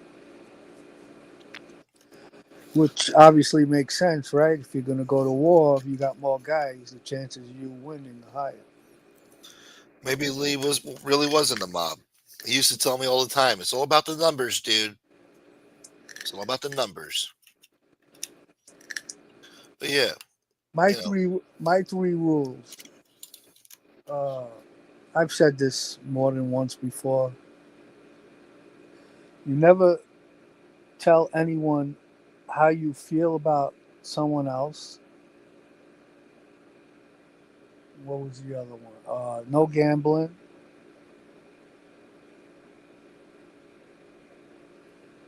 Fuck, I forgot the other one. These are like the three deadly sins that everybody breaks in the mob. Yeah. Well, I'm just talking about prison in general. Oh, in prison, in prison. Oh yeah, Yeah, yeah, you yeah. never tell anyone how you feel about another No, yeah. inmate. It's all about respect in there. Just mind your p's and q's. I guess. I don't know. I never been, but Yeah. Usually don't gamble because that'll cause problems. that causes trouble. Now you know, yeah. Get stabbed over a debt, whatever. You don't want to be in debt to nobody in there. Right. And and just be, keep to yourself, keep your opinions to yourself. Yeah. You might make it out alive. Yeah, I had my three. There was three rules I followed. I can't remember the other one. Fuck. Pray to Allah. I It's don't know. been a long time. But yeah, Yeah. I'll remember it. Uh, Gotta make sure you pray to Allah. I don't know. but what's her face? I think hurt your numbers. Who's that? Oh, Angel. Yeah, She went live. yeah, Yeah, that's all right. I don't know. yeah. You had close to 100, and then now it's 77. Well, we had 106 in here at one point. Oh yeah. Yeah, Oh, it's all good. fuck. My people are here with me. Poor you. For you. Yeah, and plus with all of the stuff going on with her and other people, Yeah, I'm sure everybody wanted to go over there and see what she was going to say.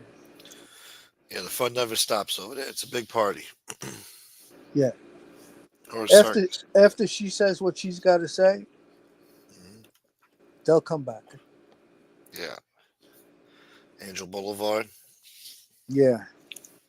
Yeah, she does it quick. She does it right in the beginning. She don't. She doesn't make you wait for it. You know, Yeah. that's good. Angel said, "Fuck you." I just discovered last night actually that I have a free membership to her channel. Oh, do you? Yeah, so I was watching. I haven't watched her in months, right? And of course she's trashing people and shit, you know. Yeah. Talking about old friends and shit, like "fuck you, you a liar, fuck all the," whatever the fuck she was saying. So she's a nut. Same old shit. That's right, Danny Green boy. Yeah, I finally saw this guy. It's it's all right. He's got like a radio voice. He's definitely got the radio shock jock Who's voice that? going. The guy she's got over there. What's his name? Terry? Ferry? What's Whatever. up? What's up, Beck Brooklyn? Back Um. Brooklyn. Yeah. Well, I mean, that's it. It's her and that new guy and whoever supports them against everyone else. She was talking shit about MRE too. That was music to my ears. I was like, oh, now she's going after MRE. Now she was bringing up old clips of like Guardian of the Galaxy, Guardian of the Night, whatever. Yeah. Yeah. Yeah. She's playing that shit. I'm like, wow, fucking 3.5 years later, now you want to come out with this shit, right? Now you No see what a piece shit. of shit. Now she's like, yeah, MRE knows better. He acts like he doesn't know they're liars. I'm Do like, you wow, remember? Do you huh? remember some of the things that he said?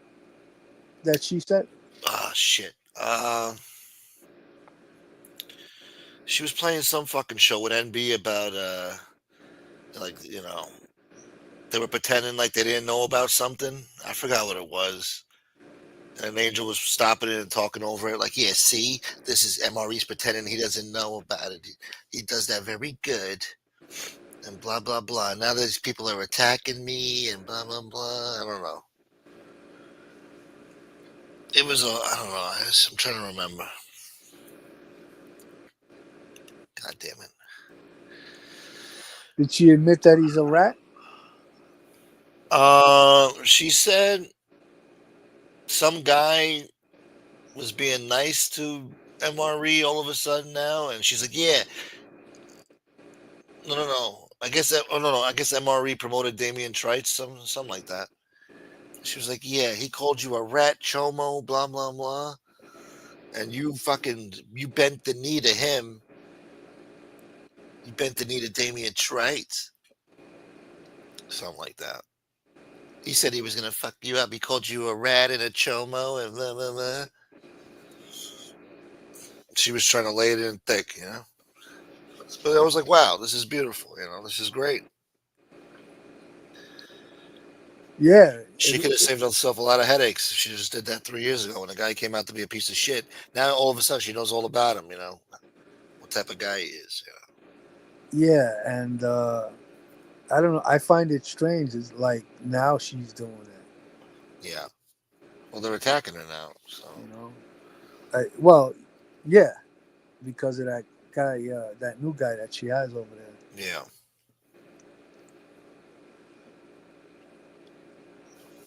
But yeah, it's all about the fucking numbers. It's all about the numbers, dude. Mhm.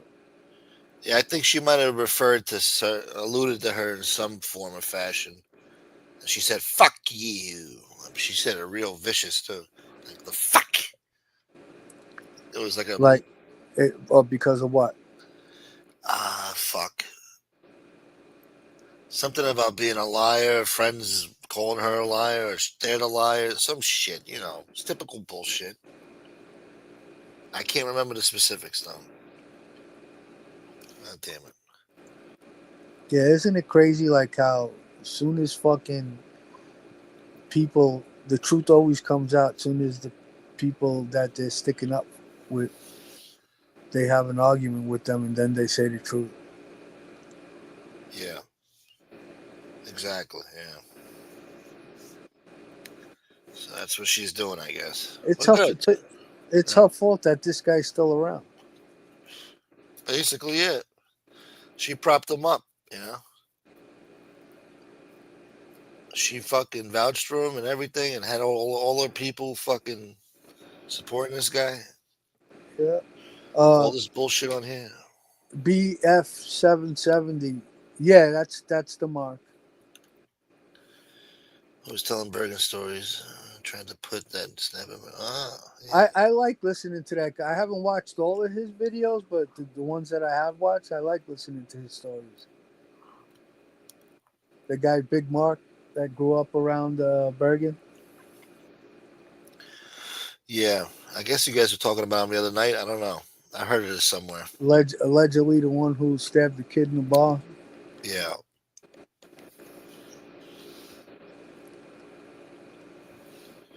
That was funny in that movie too, the Gotti movie, when I guess Gotti finds out that his son got involved in a stabbing at a bar and he comes home and he slaps him in the face.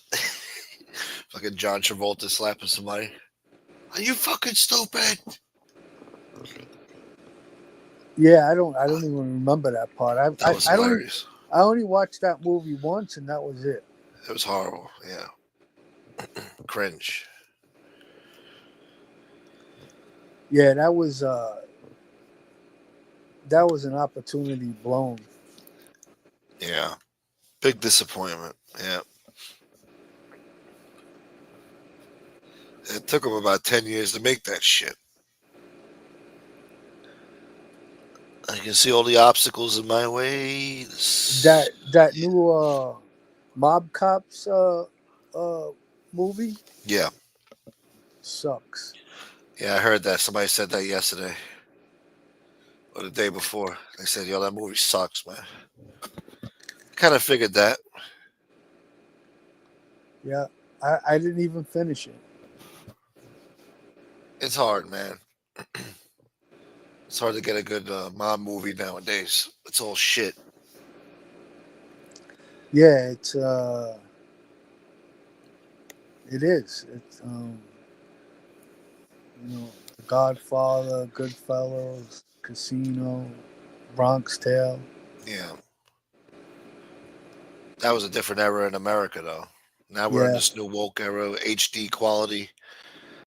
It's yeah, all about the quality of the film, too. Like, you got to feel like you're actually there, like in the 80s or 70s or even the 90s. You got to have the fucking, what do you call it? The background, the clothing, the the set. It's all got to feel authentic, you know. Nowadays they'll do a show like they'll do a movie about the '90s or some shit, and they'll have like HD TV screens in the movie and fucking, you know, I don't know. We didn't have all that shit Yeah, back then. they should use the same equipment that they use for those films Back then, yeah, back then for the new ones, and yeah. then it might help. 'Cause they make a movie in HD quality, it kind of takes away. I don't know. I just don't. I'm not into it. Well, movies suck. Yeah, and they don't want to pay. You know, I can't even say that they don't want to pay the money to the big actors to do them because there have been a couple. Uh, like I watch like maybe like a third of Alto Nights Yeah, and lost interest and didn't finish watching it. yeah. I never heard of it, but sounds like It's some with California the shit. one with De Niro playing Vito Genovese. Oh, I Yeah, heard that got bad reviews too. Yeah, I read yeah. about that. I didn't care for it. I thought it was stupid. Why did he have to play both parts? Yeah, they keep doing that with him for the past couple of movies. He keeps playing like dual roles with the CGI. Yeah, It's stupid. yeah. He wants to be fucking. He wants to be like the greatest actor in history. He can play two parts in every movie.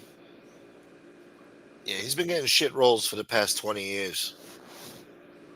So I don't know. I think he should retire. It's enough for him already. I keep hearing people saying that they like The Irishman. It was good, The Irishman, and I watched The Irishman. I don't know. I didn't see it that way. I thought it I'm was gonna have stupid. to. Yeah. What, you thought it was I stupid? saw parts of it and I'm like, yo, this movie sucked. I didn't even watch the whole thing. I thought the Angelo Bruno with Harvey Keitel, whatever, looked like him, whatever. But I just wasn't interested, man. It looked stupid. Who Yeah, was Jimmy Hoffa? Al Pacino? That was so stupid. It don't even look like Jimmy Hoffa. Don't yeah. even I sound like. didn't. Yeah, I remembered that I didn't like it, but now it's been so long. I feel like I have to watch it again because everybody and their mother's saying how great it was. Yeah, I don't know. These people just love Pacino and De Niro. You know, you put them in anything, they'll watch it. But I feel like they've been taking these movies. They know the scripts are shit. They just been taking these movies for the fucking paycheck. Yeah, yeah. They can't get that 10, 12, 20 million a film anymore. Yeah, So they'll do 10, 20 bullshit films to make that fucking money up. yeah. That's what they do, and I think that hurts their legacy. I mean, especially De Niro for the past since at least 2008, he's been coming out with bullshit, horrible. But 50 Cent, he's working with he did movies with 50 Cent, bullshit, straight to DVD movie. But I feel like fucking De Niro plays the same character in every film. Well, that's like Denzel, or yeah, exactly. It's not like he's not like a method actor. It's him in every fucking role, you know. Yeah, you can see that De Niro style. Yeah. Holy shit, George Costanza. Good to see you, man. I hope you're doing all right. I haven't seen you in a long time. How's Seinfeld doing? What's up, Fucking George? what was it called? Kramer. Yeah, Kramer. Oh Kramer shit, boy. he Hmm. signed up, huh? Yeah. Thank you, bro. You know how I feel about those memberships. De Niro's politics is killing him. That's what ruins it for me too, man. Yeah, me too. I can't get past it now. I hate when actors do that. And there was an IG model, and I don't know, but I was flipping through IG earlier, and she was talking shit about men, and I'm like, oh, come on, man. I never heard you speak before. Like, why'd you have to ruin it now? Now you're an asshole, you know? Thank you, George. I don't know. People should keep their opinions to themselves when they're like celebrities or whatever. I don't want to know your politics, you know? Like John Leguizamo. I thought he was funny back in the day. Now he's a fucking radical woke joke piece of shit. Makes me sick. Oh, and to that person that was Yeah, texting me, yeah. I appreciate the text messages. Thank you. Thank you. Al Pacino does not look like Hoffa. Yeah, come on, man. At least get somebody that looks like Hoffa. Don't just put him in there because he's Al Pacino. You know, it's not gonna work. The best Hoffa was what's his name? Shit, Jack Nicholson. Sounded like him, kind of looked like him. You know, that was a classic movie. And they had Armando Sante in there too, talking. That's another guy that plays Armando Sante in every role. Yeah, yeah. I was just about to say that. It would be somebody that's businessman, don't even understand the street. You know, every role. Only certain actors could get away with that. Yeah, because for the most part, them being themselves is what made them popular. Yeah, But after a while, it gets old. It gets gets stale. old. Yeah. And you know what? I really feel like it was De Niro's politics that made me start to dislike him. Yeah, You know, I feel that's me too. tainted my Yeah, opinion. I'd say so too. Yeah, but I was starting to not like his movies before that too. But no, I see what you're saying. Yeah, me too. Yeah, no, yeah, but that like took me over the top. Like, Yeah, now I really dislike the guy. Yeah, thank you, Southie. Haven't seen you like in a while too. Shit. his movies were starting to suck, and then when he started talking politics, not only did his movies were starting to suck, that I just started to dislike him as a Yeah, person. Al Pacino, I give a pass. Al Pacino's more likable, and I don't know his politics. I don't want to know. But And no, and you know, it's not because he's a fucking Democrat. It's just the way he fucking spoke goes and about it. Yeah, he's a and very tried yeah, pushing some of the bullshit that the rest of them was trying to push. You yeah, know, yeah. No, he's a radical fuck. yeah, it's because he's radical, right? He was out there in the protests talking shit. You know, like Yeah, he's another one Donnell with, huh? Oh, Donnell Trump, what's up, buddy? what's up, Mr. President? Did I say hello to Taton? Taton? You said Taton. Taton. But yeah, De Niro's another one with Trump derangement syndrome. Yeah, for sure. Jules Winfield, hello. Watching Hoffa with Nicholson. I ran for union rep at my workplace. There you go. You got inspired. You got fucking inspired. Oh, you separate all. Yeah, he's a good actor. I appreciate his movies though, De Niro. Like the classics. Oh I yeah, still yeah. appreciate it. I got a couple of things that I want to Uh huh. correct Address. Oh, okay. Nick Romano on. Oh shit. All I right. Here know we he's listening too. go. Nick, you never apologize to me. That's number one. And maybe you should ask someone to read that article to you. Someone that maybe comprehends reading a little bit better because it wasn't my lawyer that called me a scumbag. It was the other guy's lawyer. He's going around saying that I was such a bad guy that my own lawyer called me a scumbag, a lowlife. What kind of lawyer is that?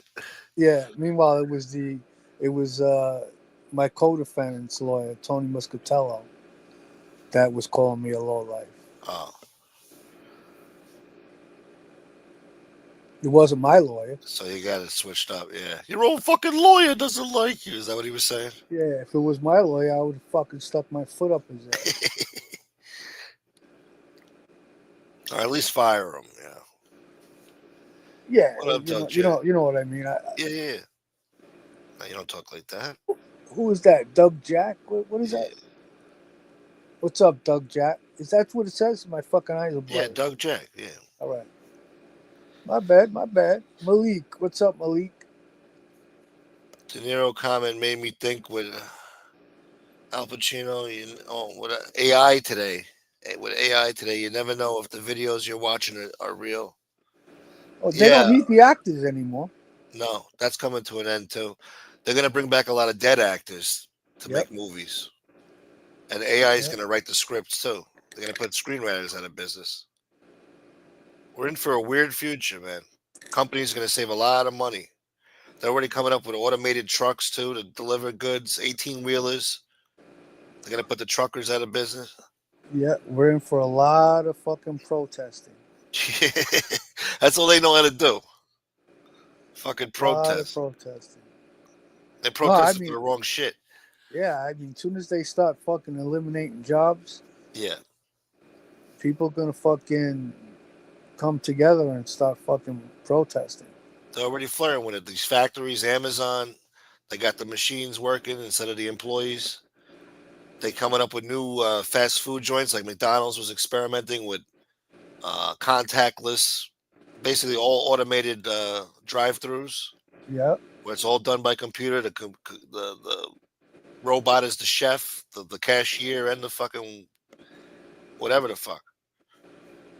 Put Danny everybody in. Santos, what's up, buddy? Yeah, they're gonna be eliminating millions of jobs soon. Yeah, in the future. Yeah, it's coming real soon.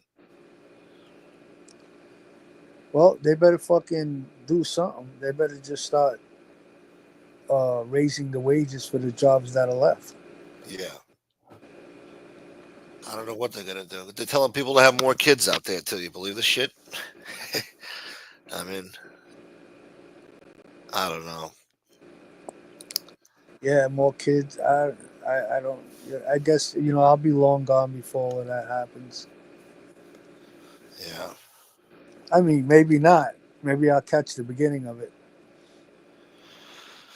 But the few. I feel like some of these sci-fi films, like how these one corporation takes over the fucking country. yeah, With the AI, and the AI goes bad, and I feel like all of that shit is coming to life, it is little by little. little by little.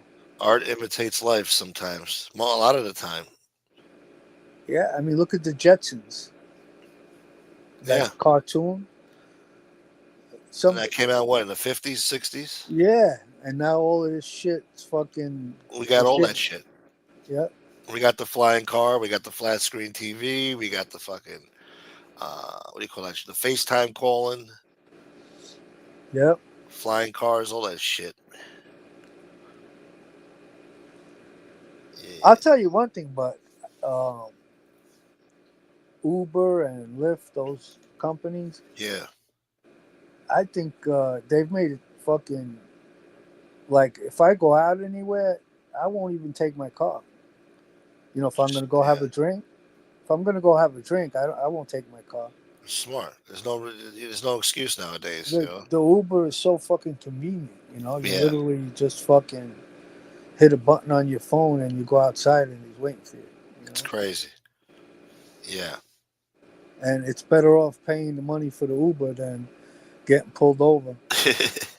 Going to jail, spending money on lawyers and Yeah, so, restitution and fucking community service and all other shit.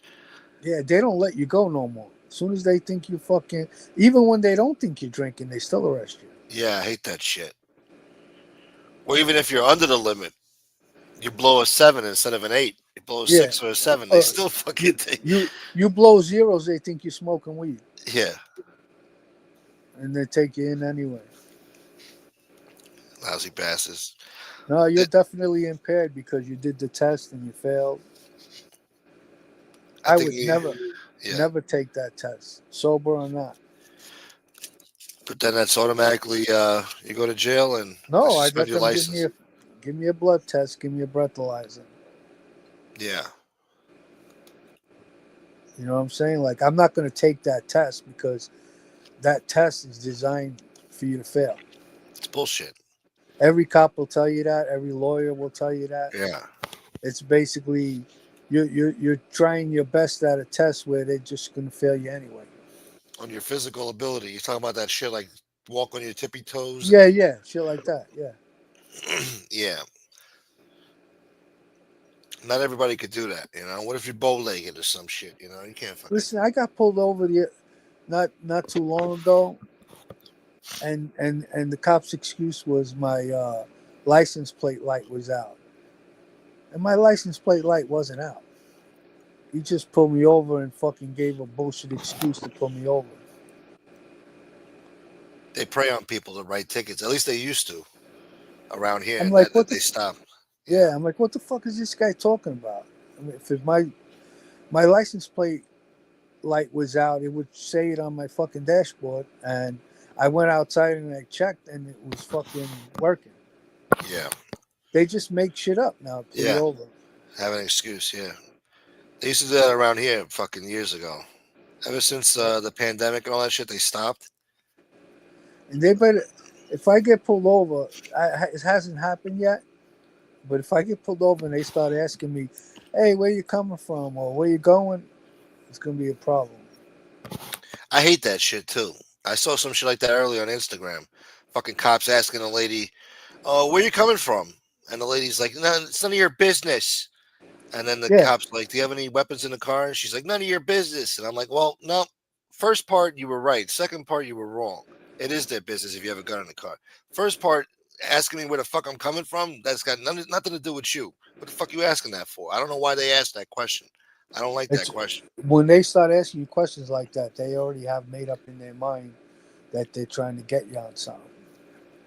Yeah. I'm They like, what are you want that, doing around here? yeah, because they want to catch you. If you lie, that gives them probable cause.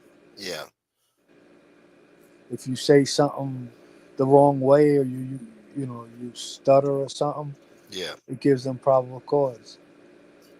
I watched them fucking question one guy. They had the guy, uh,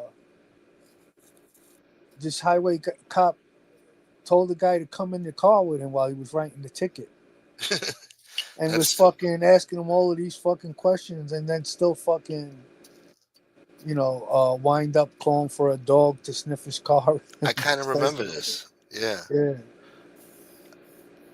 And yeah, still fucked the guy. He arrested him, right?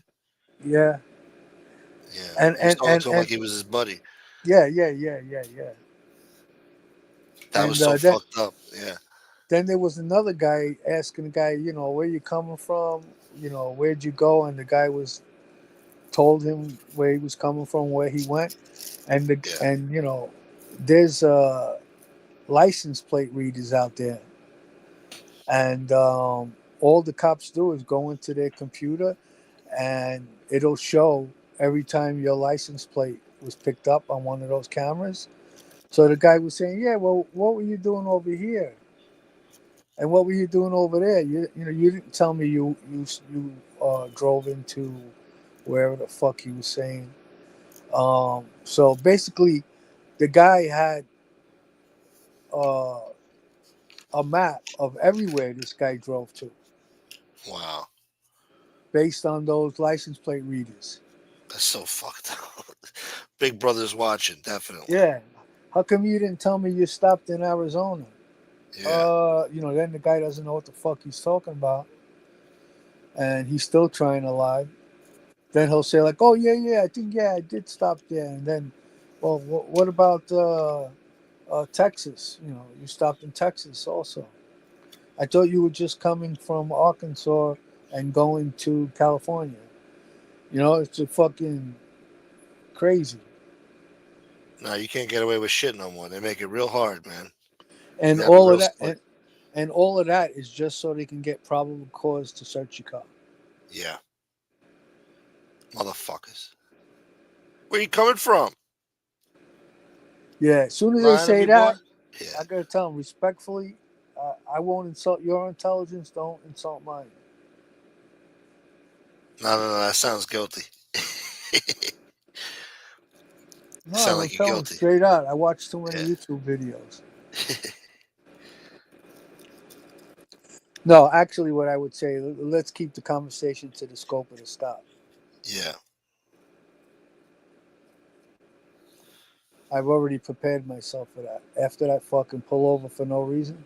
Uh huh. Yeah.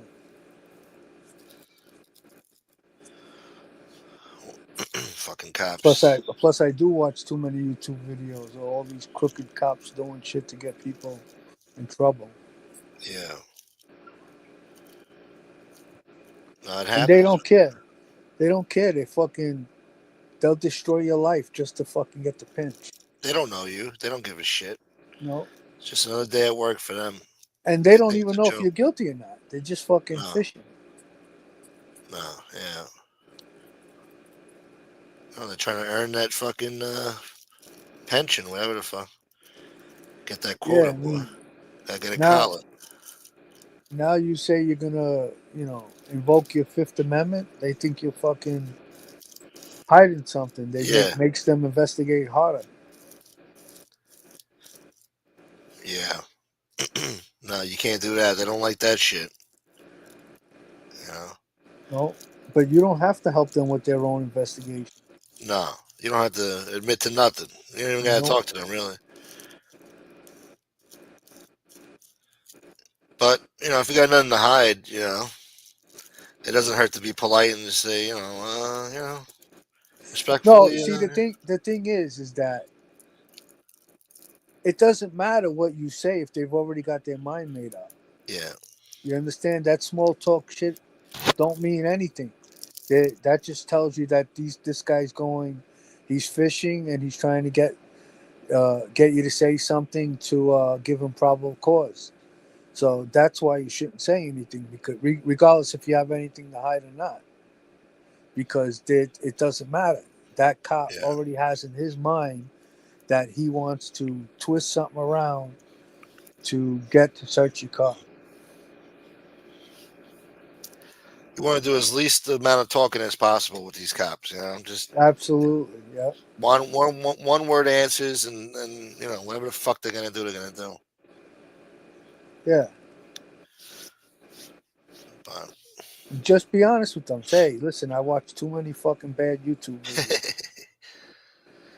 those cocksuckers. Now I got my car stolen one time, and they found it in Yonkers, sitting on bricks. I went to the Right? precinct, like, aren't you gonna fucking do some prints, find out who the fuck stole my car? They're like, oh, you watch too much CSI. I'm like, you motherfucker, man. You know? I chased the fucking my I burnt my Cadillac back in the '90s, and the insurance somebody from the insurance company came to my house to speak to me, and he started asking if I would give him my telephone records. I told him, "Get the fuck out of the house." Yeah. I yelled at him. He fucking got scared. He left the house in a hurry. But I got paid. Shit. He was just looking for any reason not to pay me. Yeah. Because when you burn your car, it's automatically suspicious. Yeah. Like, how the fuck did that happen? I've seen it Yeah, happen. I saw it happen a few months ago. A fucking car blew up on the Cross Island. But it's very rare. You know they can tell. They can tell. how it They can happened. tell. Yeah, they can tell that if you use gasoline to burn it. Yeah. Oh, they test all that shit. Like accelerants, whatever the fuck happened. Yeah. Right. So I mean, back then, it was a different time, but usually, when I did it, I would report the car stolen first. Yeah. And just make so this way it looks like they stole the car and then they burned it for fun. You know, Yeah. I mean, it still was always suspicious. But that was the last time I ever did it because that guy fucking gave me too many fucking problems. Like he Yeah. kept fucking. He met me one time, asked me to meet him to ask me basic questions. Then he asked. Then he came. He asked to come to my house to speak to me. And I was trying to get paid that money, but as soon as he started asking questions like phone records and whatnot, I told him Yeah. get the fuck out. Yeah. I hate that shit. Like, one meeting is all right. You want to know the story? All right. Don't fucking keep asking me about it. We're not doing no fucking follow up interviews and shit. I don't like that. Yeah, I'm gonna give you my phone records because somebody stole Yeah. my car and burned it. Yeah, like what the fuck? Now you want to make a whole investigation out of it? If you don't want to pay, don't pay. You want to, That's basically what I said to him. yeah. But I got paid. I got paid. Yeah, they good. I That's the did. I moral got of the paid. story. Yeah, that's how Moral it's of the supposed to be. story is, even though I got mad at the guy and chased him out of my house, I didn't answer any of his questions, so he had nothing to go on. Exactly. Yeah. I watch so many of these videos of people entrapping themselves because they think they can talk their way out of shit. Nah. As They soon as think they they're started, smart. Yeah. yeah, as soon as they start asking fucking questions and fishing around, they pretty much got their mind made up already. But they think they could outsmart them. Yeah, they do. They And they think start and they act real nice to you. yeah. They did see. They try to get you to talk. They want to make you feel comfortable. So of course they're gonna be nice to you. Yep, Act like they're your buddy old pal. Get you to open up. You start talking. Your stories don't match up because you're lying. You stupid fuck. And you're not a good liar. yep. And then they cut the bullshit after a couple hours, and then they show you the real deal, and then you're royally fucked. And you got to figure like 9 out of 10 times they get the dog to sniff your car, it's always going to get a hit because they have signals that they give the dogs to make them alert, Yeah. and then they're going to search your car. Shit. I remember a video. They stopped this kid. He was driving a Camaro, and it had bullet holes in it, Yeah. and they were questioning him. And meanwhile, he had a dead body in his trunk. And Shit. eventually, they got to the point of searching the car, and they found the dead body. Wow. And how did the guy look? He looked calm and normal Yeah, when he was he talking. looked calm in the beginning. Then when they found the body, he fucking broke down, crying and shit. Yeah, yeah.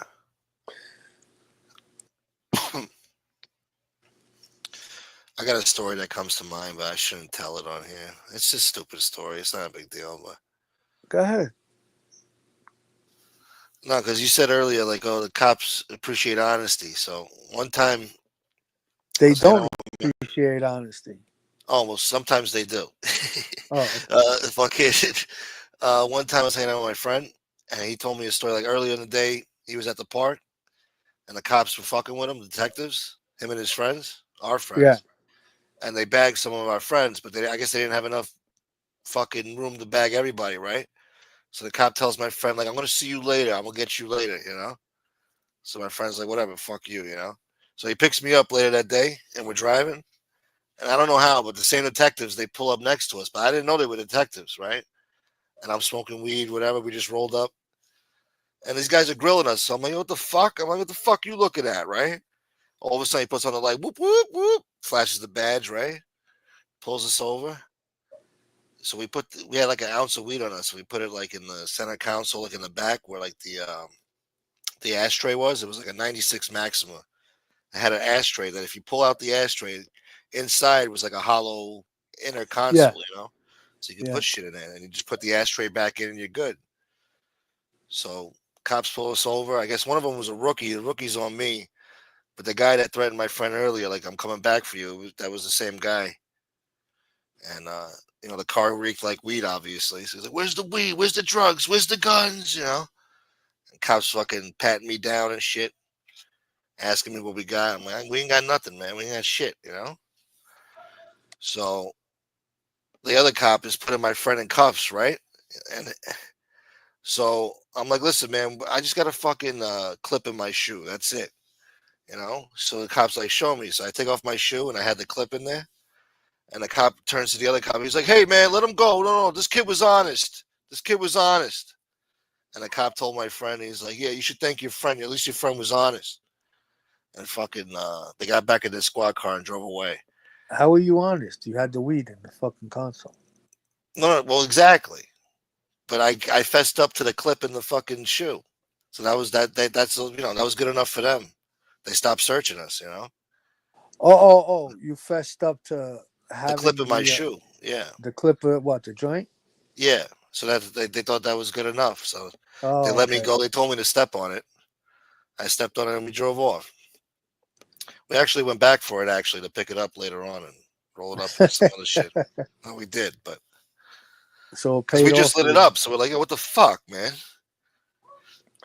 But Yeah, I don't, they probably were just fucking with you guys. yeah, no, definitely. They What are they gonna arrest them for? They didn't find shit.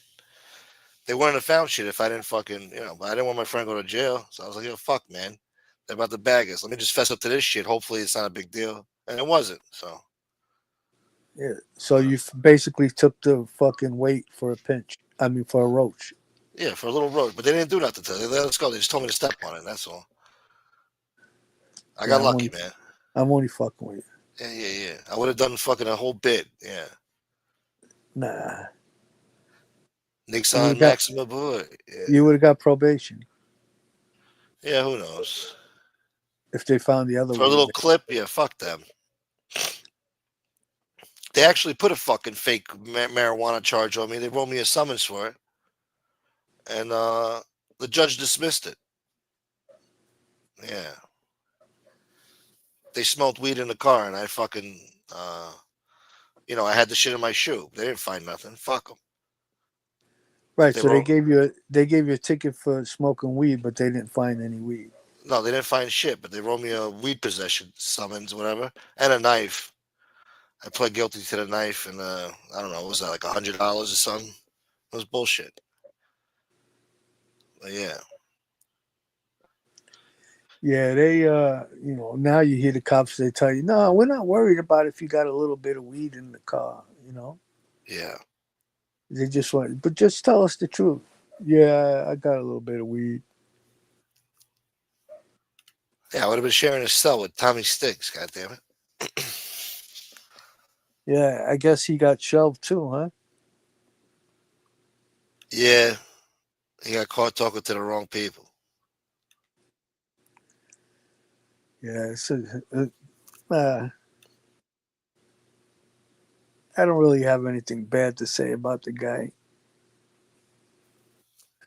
He's not a Let's bad guy. Yeah, just say yeah. I mean, he's not a bad guy, but he's like kind of like a mob simp. all right. That's just my opinion. he's he's like a caricature of it. Yeah, he was loving it being friends with Joey. Yeah.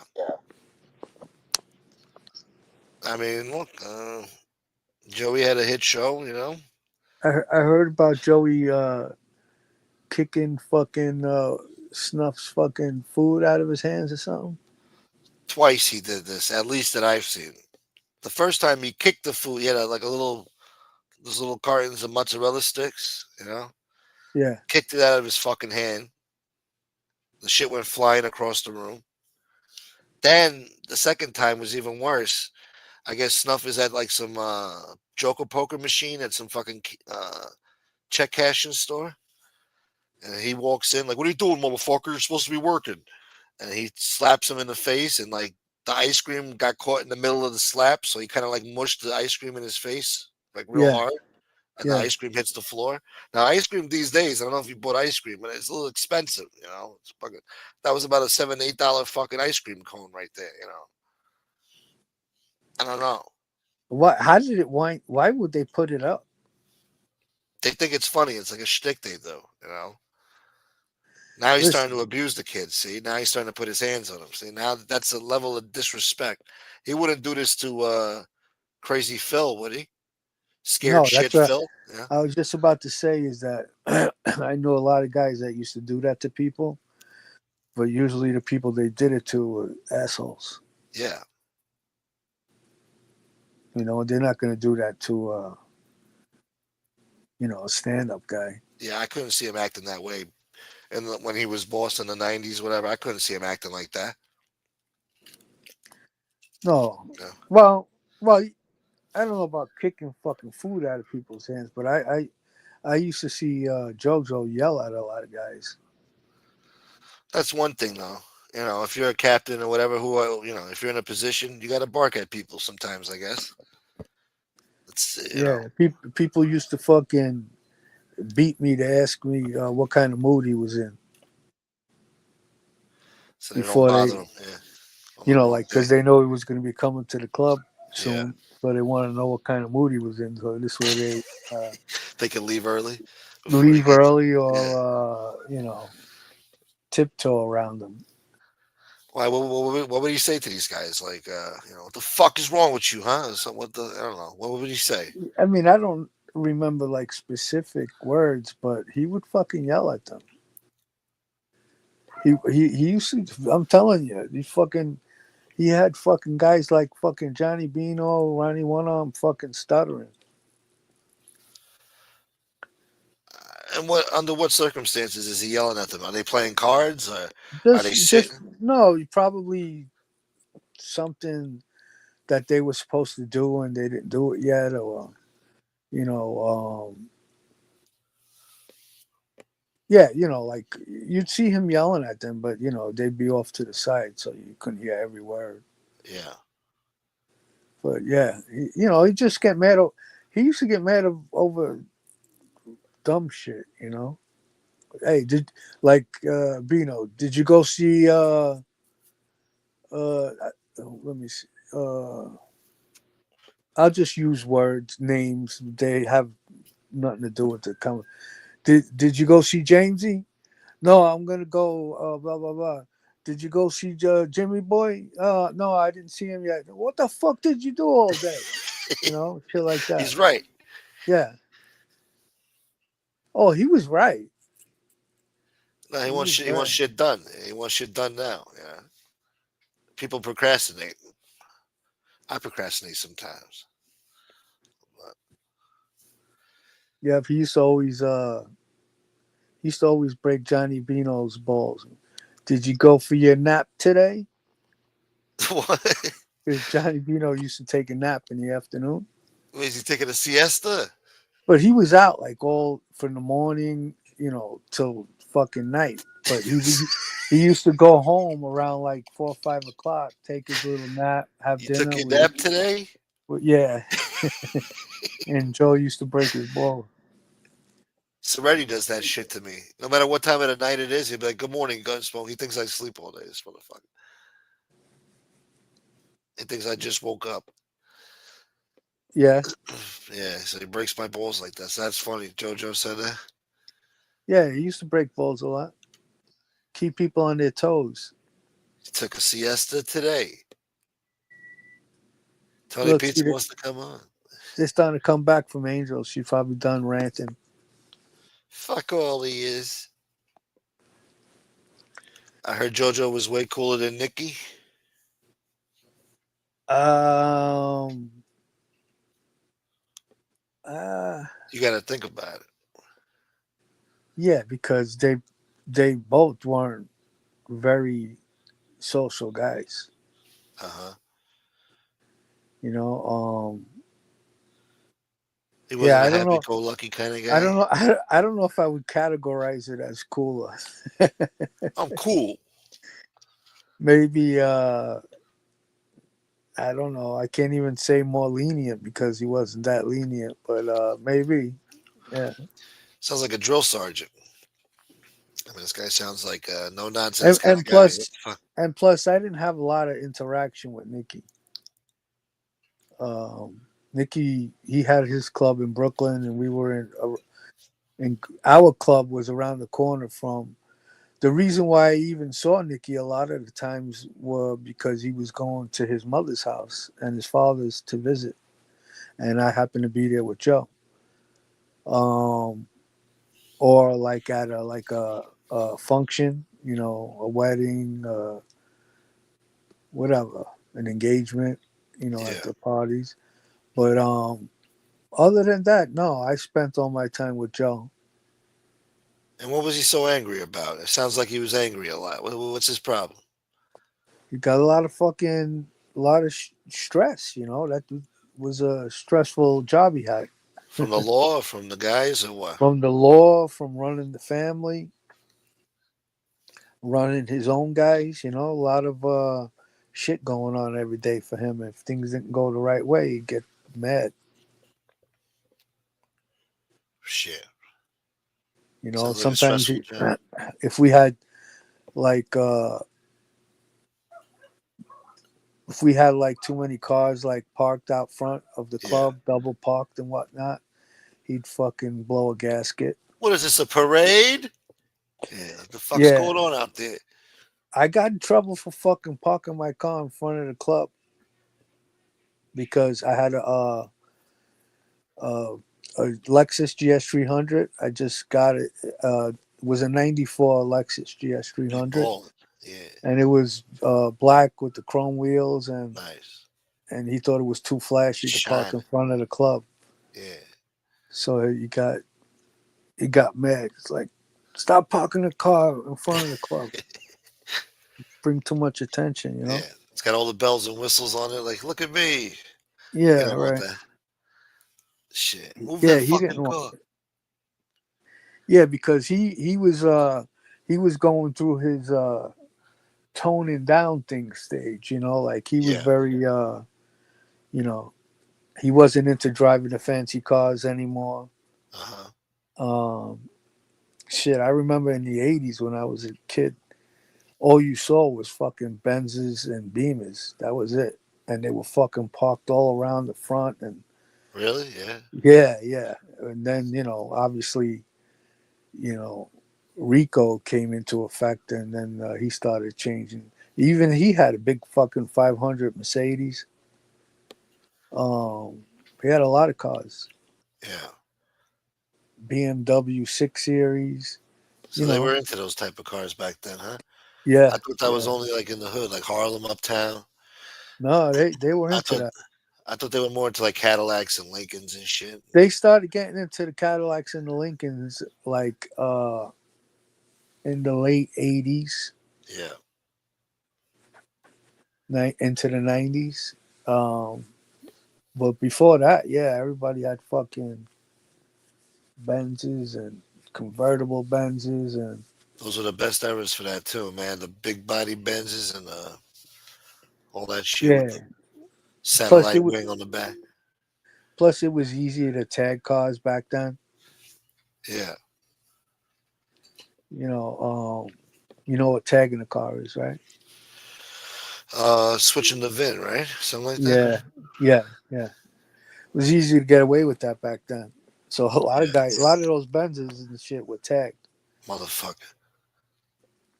Take it to the when you go to the junkyard and they do it.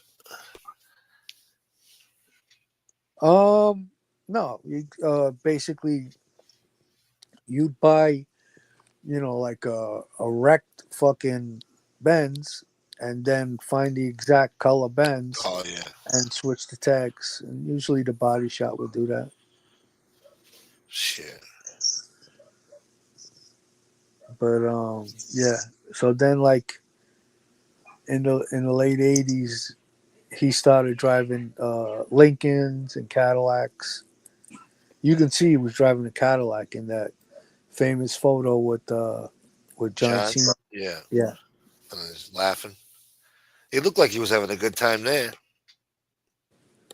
Yeah, he probably was fucking miserable after that. Laugh now, cry later. Yeah. Yeah, I think that's when he won his case. John, Yeah. that Yeah. photo. Yeah.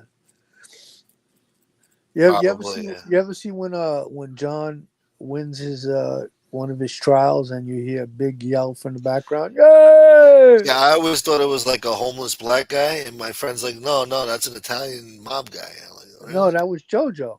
That was JoJo? That Like, was JoJo saying, hey! Yeah, "Hey!" Yeah. He had a big fucking loud deep voice. yeah. I thought it was like, because there was like a lot of homeless people that were rooting for John too out there. And so I thought it was like a homeless guy, like, "Hey!" No, yeah, this was in the courtroom. Yeah, yeah, yeah. No, I know. Like when I Well, said not Club guilty, didn't it's when want it to. says, "Hey!"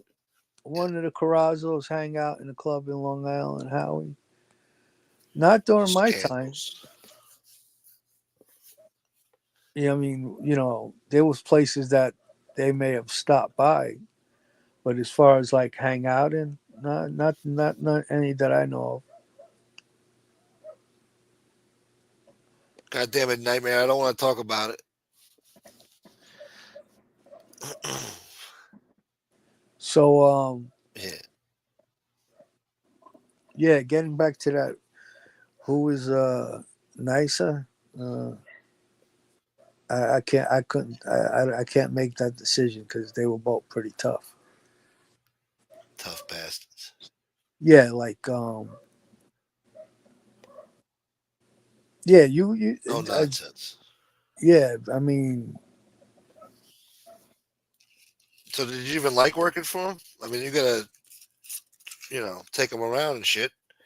Did you even like, listen, I had my good times and my bad times. Sometimes it wasn't fun, but for the most part, it was fun. Making money and you know, basically becoming a celebrity in the neighborhood. yeah,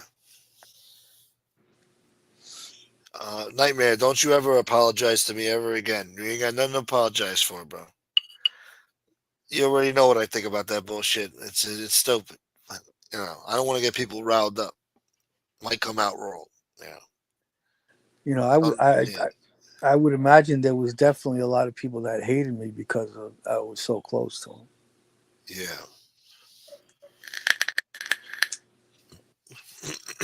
I mean, you had guys, for years trying to develop relationship with the guy, where they can just fucking I mean, and then you got this young guy just fucking all of a sudden I'm there. yeah. I mean, it's the upper administration of the family. Yeah, I So mean I could it's have the big leagues. Yeah. I was able to I didn't have to make an appointment to see him. I could just fucking go straight to his house. Yeah. People were getting in touch with me to get in touch with him to make an appointment. Well, that's a good question. What happens if you're late picking them up? Were you ever late? Now I was always on time, but he did yell at me for being on time one time. What the fuck you always coming on time for, huh? Yeah, he's like, you can't come early. He was up early that. Oh, come on. Yeah, Oh, God. yeah. He's like, you can never be early. You always Oh, got to my come God. on time. Yeah, because he was ahead of schedule, so he had to wait. Sounds like a corporate CEO because that's the attitude. Like, if you're on time, you're late. If you're early, you're on time. Yeah, but obviously Yeah. he's kidding. I mean, if you're watching it happen from the outside, you think Yeah. he's serious, but I Oh, know he's he's just just breaking your breaking ball. Oh, balls. okay, Yeah, okay. Yeah. yeah. Sometimes, like if I didn't shave or something, he'd fucking what happened? You didn't take a shower today? If I had like fucking crumbs in my eyes, Yeah. what were you up drinking all night? Yeah, he broke balls. Is he playing the radio in the car while you talk? So that, in case it's bugged? Yeah, we've done that a couple times. Yeah, yeah. What type of music is he playing? Z100 bullshit? What's he playing? 10-10 wins. Oh, yeah. I listened to that shit too as I got older. I'm an old fart now. I listen to that bullshit sometimes. 10-10 wins. So he was into the news. I like to keep up with current events. Yeah, always looking to hear fucking. I guess looking to hear if there was any mob bus. Yeah. Paul Castellano was whacked today in a Midtown hit. Howie boy. I remember loading up when I was real young. I remember loading up his car. we had a cafe next to the club for a little while, and I worked in the cafe with a guy named Moose, who was running the cafe, Uh-huh. the coffee shop, and we served. They served food, and we had to prepare a couple of trays for Paul Castellano. I remember loading up his cars with trays of food. I guess he was going to see Paul Castellano, and he was bringing food. Wow. Yeah, Not Moose Iannarella, was it? huh? Moose Iannarella, whatever his name was. No, no, Guy no. Moose. This is a good friend of mine, John De Lorenzo. Yeah. Yeah, Moose was a funny guy. Yeah, I basically my entry into that life was through Moose and Paulie McDonald. Sure they made sure that fucking food tastes good, huh? They want no complaints from Paul, right? Yeah, cause well, I was yeah, of course. Shit. Um, yeah, I was you know too young, I guess, to hang out with Joe yet. And I used to hang out with them, and then I got to know Joe through them, and things evolved from there. Augusta has a great question here. How did he first tell you to start picking him up? Like, how did he choose you for that? Like, what did he say to you? I remember it all started one day. He's like, "Give me a ride." I gave him Mm, a ride, and then he was like, "Can you pick me up in the morning at nine yeah. o'clock?" And that was it. Picked him up. Well, first I started keeping score at the card game. So while I was keeping score at the card game, I was basically working for Moose. And yeah, like I said, one day it's like, give me a ride. And then I don't know, I guess he felt comfortable with me. He said, pick him up the next morning.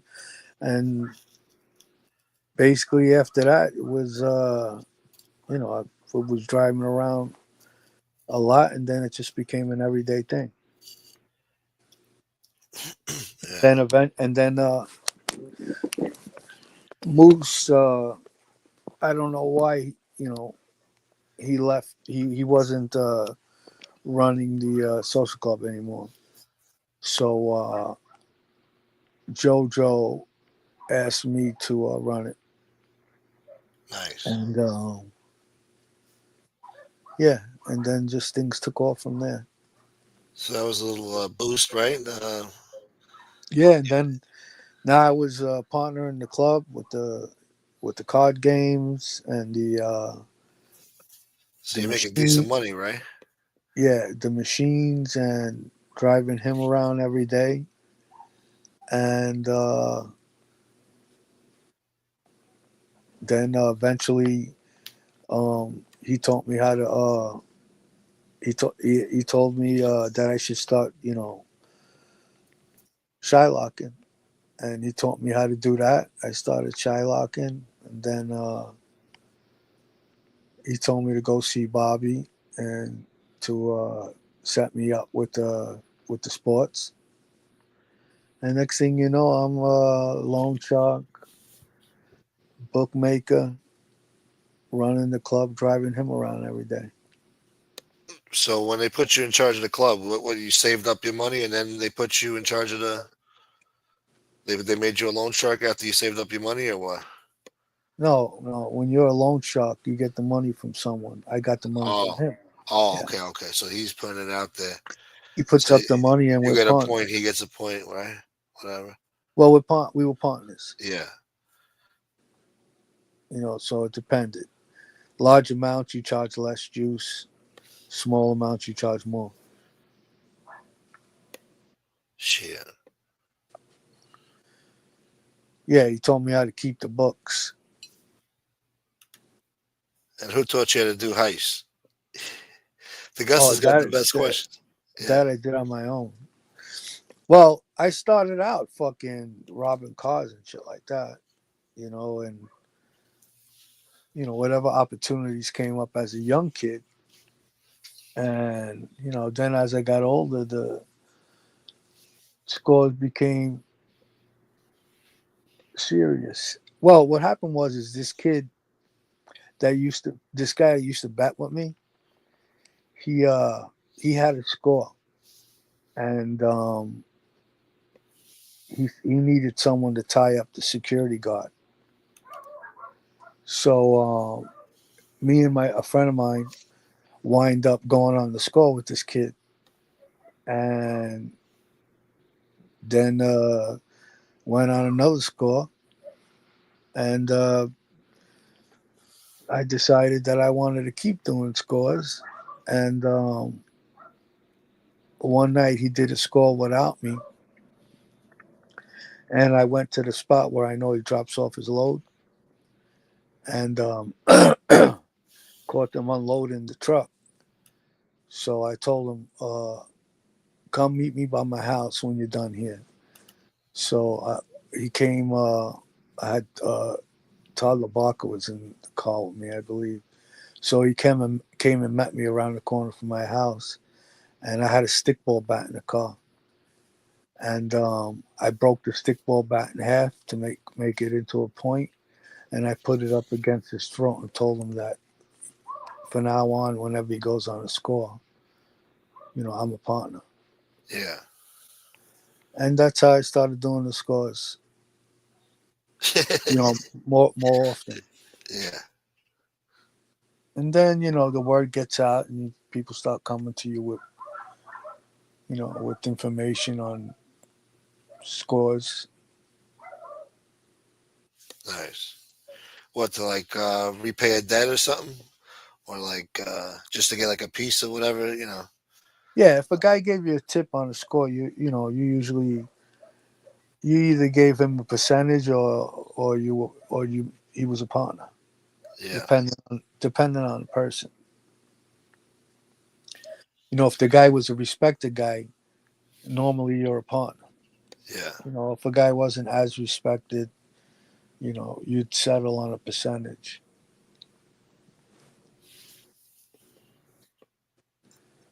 And Thank you, and yeah, Soretti. Yeah. yeah, the scores kind of spoiled me, but They're too easy, huh? yeah, it was like like the loan sharking and the bookmaking was like work, you know, Yeah. The and scores was quick. What kind of scores though? Like we talking diamonds and jewels, and are we talking cash? Or like, no, sometimes cash. yeah, Um, One time was gold. Well, there was a couple of gold heists. Guy we got a tip on the guy who just bought a whole bunch of gold off of my friend's friend. So we went and robbed the guy for the gold, and but a lot of the times was like warehouses full of goods, you know, clothing, shway. electronics. A good score was like film, razor blades. Yeah. Oh yeah. Um, yeah, I remember the Gap opened up in Howard Beach, and it was only open for like a day or two, and we fucking cleaned them out. Damn Gap. The Gap when it first opened on Cross Bay Boulevard in Howard Beach, we cleaned them out like the second day they were open. Yeah. They got expensive clothes there. When you get a truckload of fucking clothes, that adds up. Yeah. And what did You you send know. them to? Like the swap meets or some shit? Or what the fuck what do you No, we call it? had a guy who bought everything. Yeah. Nice. So you already had to connect and get it Already off. had to connect. Yeah, bought everything, anything and everything. Then when the electronics started getting smaller and more expensive, that's when you started, you know, concentrating a little bit more like on the Apple products and GPSs and What about the printed cartridges? I know those were big. People used to come into Staples and fucking just raid the friggin' printed cartridges, and those things were a yeah, lot too. yeah, they were a lot, but there wasn't enough of them in the place. Yeah, You know, like there wasn't a huge inventory on that. You know, we needed to do. We did big scores. You know, yeah. truck at least a truckload, and you know, because usually these scores you need like four guys. You know, and we're looking to make at least 20 or better a man. So Did you ever rob Copper? Copper no, One? no. We That's a robbed the big fucking miss. Versace sunglass warehouse. That was my biggest score. Damn, man. Like fucking almost 200 a man. I, I would have kept at least a few pairs. Oh yeah, I kept a few. Shit, that's a great score right there. Get some Gucci and Louis going. Yeah, we had the deals already. 50 cents on the dollar. Yeah, especially with the Apple products and the electronics was basically half a retail. What up, Gypsy? So it was also easy. Basically just add up how many fucking iPods you have, how many iTouches. Um, Wow, then the remember phones that? came out. Then the phones came out. Yeah, But there was also other brands that had they called them MP3 players, yeah, I which remember. basically did the same thing the iPod did. Yeah, those are the And days, man. yeah, and at the time, uh, navigations were expensive. Yeah, we got 50 cents on the dollar for everything.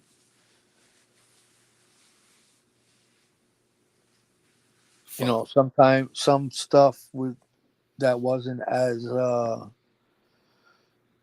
popular, you know, but the lease would be 40 cents.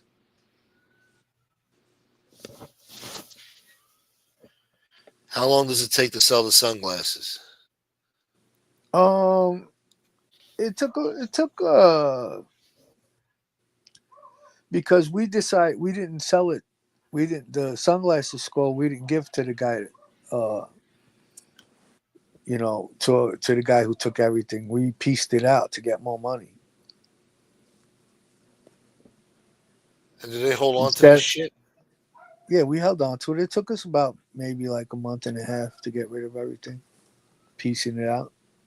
Like after you rob these guys, you don't want to just put the shit out on the street because then it's gonna be like, oh, we know where the Well, shit we came did. from. We did. Yeah, We did put it out on the street. like right away. So we Like you don't basically, wait. huh? You don't wait like a little bit to let the fucking heat die down before you put it out there. No, No, yeah, because we weren't selling individual pairs of glasses. We yeah. would sell 100, 200 to this guy, 100, 200 to that guy, and we got more money out of it. We got more than 50 cents on the dollar. Shit. Yeah, I remember it was like 10, 20,000 a week coming in for like a month and a half or so. Shit. For you individually or like all together? Like, Yeah, every person on that score made almost 200 each. fuck, man. All dependent, like maybe some of the other guys sold theirs for cheaper. Maybe they only made 150. But we maximized ours. Yeah, I So can't give an exact number because it wasn't all in one shot. You know, you don't have to answer, but obviously, but during your time, doing all this shit, did you touch a million? Did you become a millionaire But After yeah, all that, I've definitely made more than 1 million, but not yeah, all in one. Over the course of time. Like yeah, without a doubt. But like I said, the most I personally made in one shot was close to 200. yeah, that's fucking beautiful. Yeah. That's yeah, shit. But Wish I yeah, had 200 right now. over the years, yeah, absolutely. I've never taken out a calculator calculated it to calculate it, but yeah, definitely more than 1 million, maybe more than 2 million. Shit. But you know, you'd be surprised how fast money goes when you're spending big. I was betting heavy on sports, playing fucking cards every night, losing thousands. Spending thousands, going out. Goes fast. Could you not have done that, or was it like a requirement? Like you had to fucking gamble, you had to fucking go out for the drinks and stuff. No, you didn't have to do that. Yeah, I just, we just, I just did it because I liked it. yeah. I liked playing cards. I liked fucking gambling sports, and I liked going out for drinks. That's what everyone did: going out to dinner and going for drinks afterwards. Um, yeah, shit adds up. Augusta says, how were you able to show income and buy property if you did under somebody else's name, right? I don't know. Well, you got to show income tax, right? Yeah, we never bought anything under our names. Shit. We leased our cars under Yeah. other names.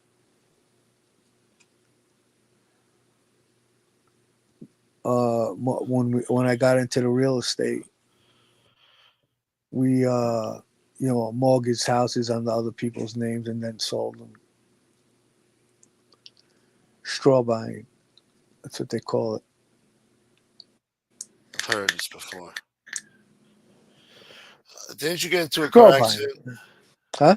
Didn't you get into a car accident in Astoria or some shit? Somebody said something funny to you after, like you was riding with somebody. Was that you or somebody else? I got into a car accident on the Long Island Expressway Yeah. and had a 9 millimeter on me. Well, in the truck, Uh huh. and I was coming home from a nightclub, but I stopped to get something to eat at this deli.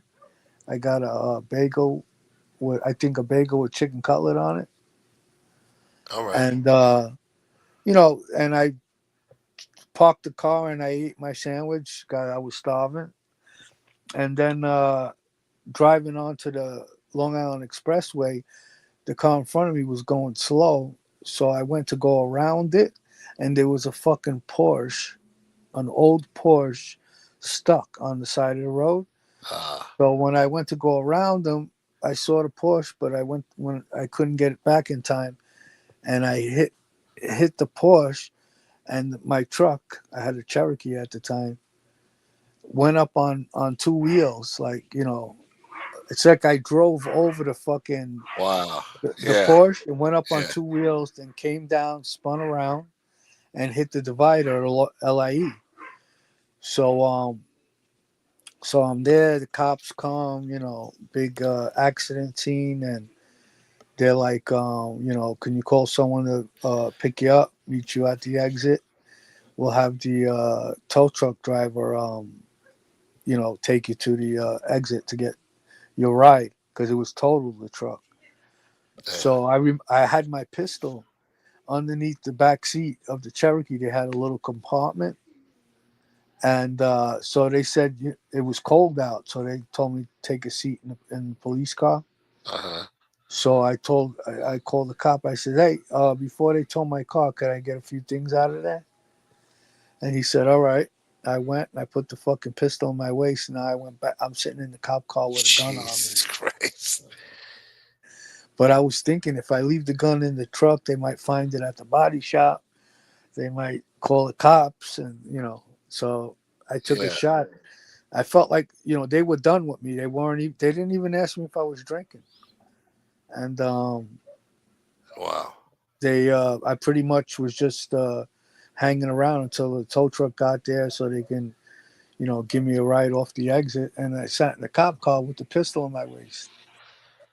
Yep. That's so crazy, man. I fucking cop Yeah, didn't even know it.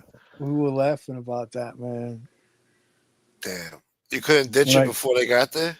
Like, I don't know, throw it in the fucking woods or whatever on the side of the No, I highway? was right in the fucking middle of the LIE. A fucking Yeah. car my truck was smashed up against the divider. Oh, shit.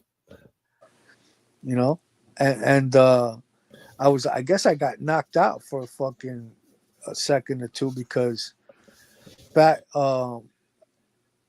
when I hit the divider, I the airbag went off, but I like bounced off of it and Uh-huh. went to the right, and my head actually hit the windshield a little bit because there was hair stuck in the windshield, and the shifter got pushed into the fucking dashboard, from my body um, bouncing off of the airbag, and I guess still going forward where the console was. So yeah, so basically that was it, man. I fucking took a chance. It paid off at the time. Shit. So you weren't wearing a seatbelt?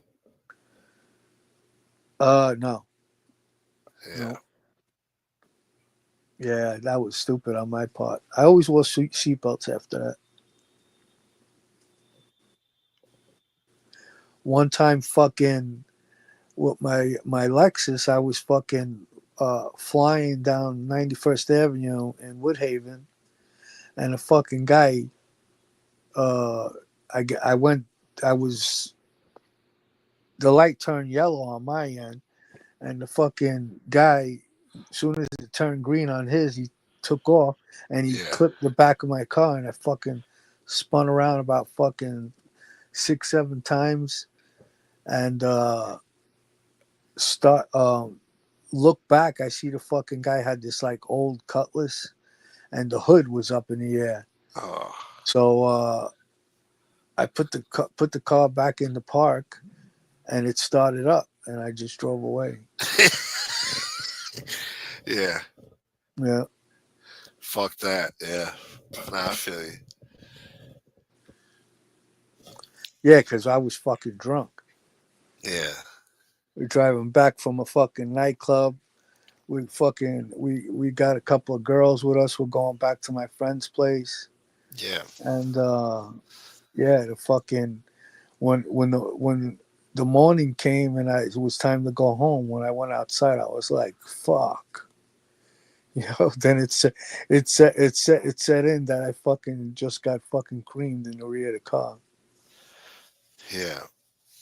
No, those guys, there's some people that are just eager to go. As soon as that shit goes green, they're fucking speeding off, you know? Yeah. You Plus, it got to was give it like a second, you know? 3, 4 in the morning, Yeah. so there was no cars out, and he probably didn't realize I was going so fast. I was doing flying like maybe doing 80, 90 miles an hour Fuck. on a fucking like a little side, not a side, like a 2 lane. It was an avenue, Yeah. one car lane on each side. And anybody familiar with Woodhaven, they know where 91st Avenue is. It was on 97 and 88 or 87th Street is where it happened. 91st Avenue and 87th or 88th Street. That's how you Yeah, been and I doing it. spun around. I spun around perfectly in the middle of the fucking avenue. I didn't hit any parked cars. Yeah. Just fucking spun me around like a fucking. He T-boned you. No, he hit the rear of the car, not that. Like he like just clipped me, Yeah. just enough to put me into a spin. Oh, so you didn't really have too much crazy damage, but he got fucked. Well, I had damage, but it was still drivable. Yeah. No, I don't know. I mean, his hood popped up, but I don't know if he got so much damage. He was driving a fucking tank. It was like a old car, an old Cutlass, a big one. Uh-huh. Yeah, we wasn't gonna stick around. Uh, 91st Street, excuse me, 91st Avenue north of Atlantic. Is that where it's at? Yeah, going towards yeah, I'm not sure on the Woodhaven side. Well, 91st Avenue is only on the Woodhaven side. I think it goes into Brooklyn also, but Is it closer to Jamaica Avenue over there? I don't know. yeah, yeah, yeah. 91st Avenue north of Atlantic.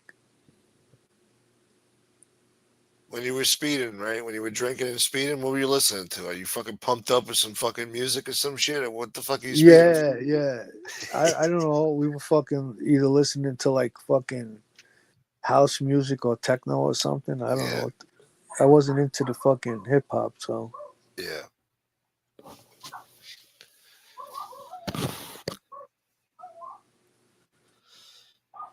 But yeah, Shit. that was fucking. We had some wild fucking shit. A lot of wild fucking nights. I'm trying to think of who told me that story when they got into an accident. He was with some guy, and the guy's like, "See, I told you, man." Or some shit. I don't know. Did you ever go into Porto Cali? Porto Call? What? Porto Protocols? Call. Yeah, yeah. I used to go to protocol. What up, common boy? So you're from the neighborhood, John O'Reilly, from Sounds Woodhaven? like it.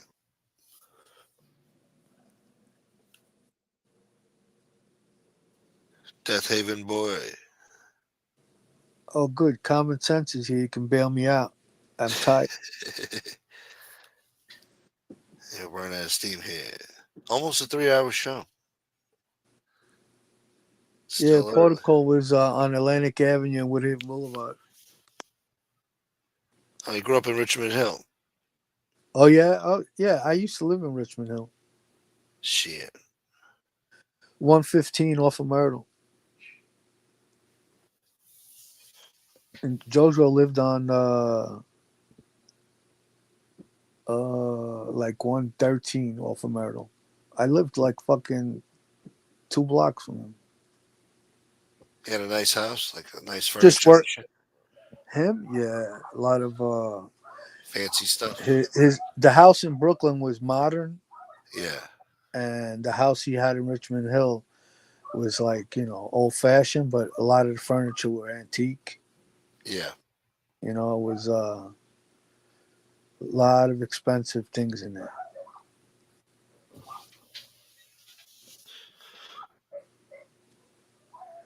112 near Atlantic, yeah, I know where it is. Fucking East New York boy.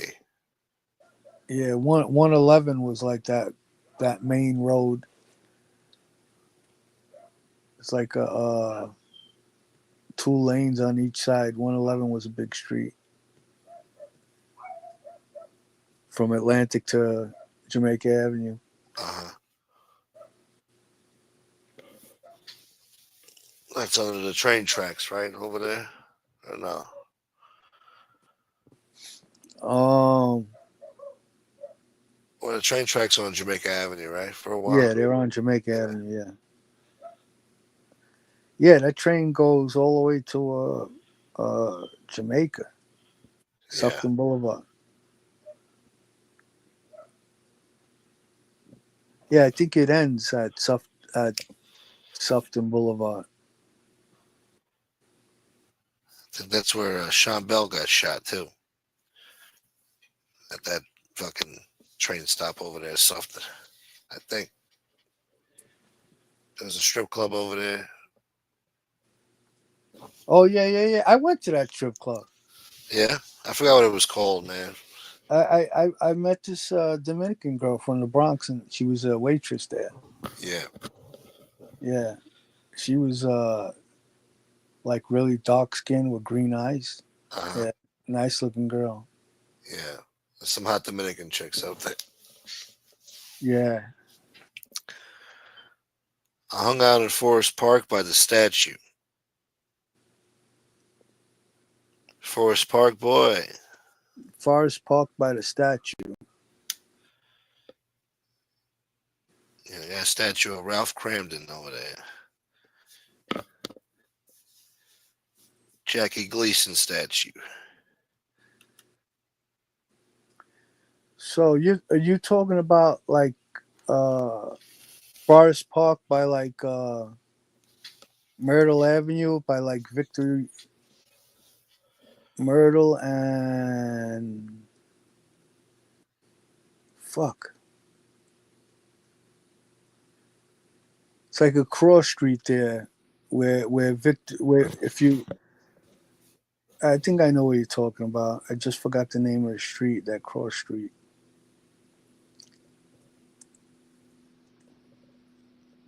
Yeah, Park Lane South, right. And Myrtle. Yep, yep, yep. That's it. Park Lane, yep. How the fuck did I forget Park Lane? I fucking drove down that fucking road so many times in my life. Yeah, I know what you're talking about. They had the swings over there and they had the little park area there. I'm trying to look online. Got the Jackson Pond Playground bullshit. What else you got here? Myrtle Ave and 112th Street. That's what you guys are talking about. Yeah, around there, yeah. Oh, it's like a weird, like a triangle thing going on over here. Yeah, yeah, yeah, yeah.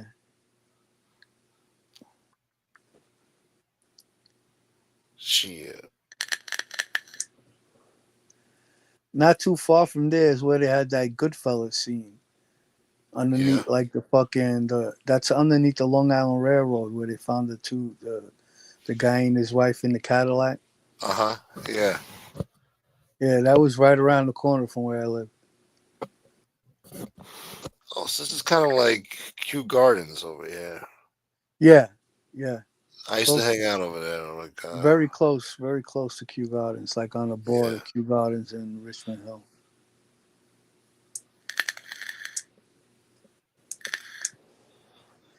And if you take Park Lane South straight, I believe you come out on Metropolitan Avenue.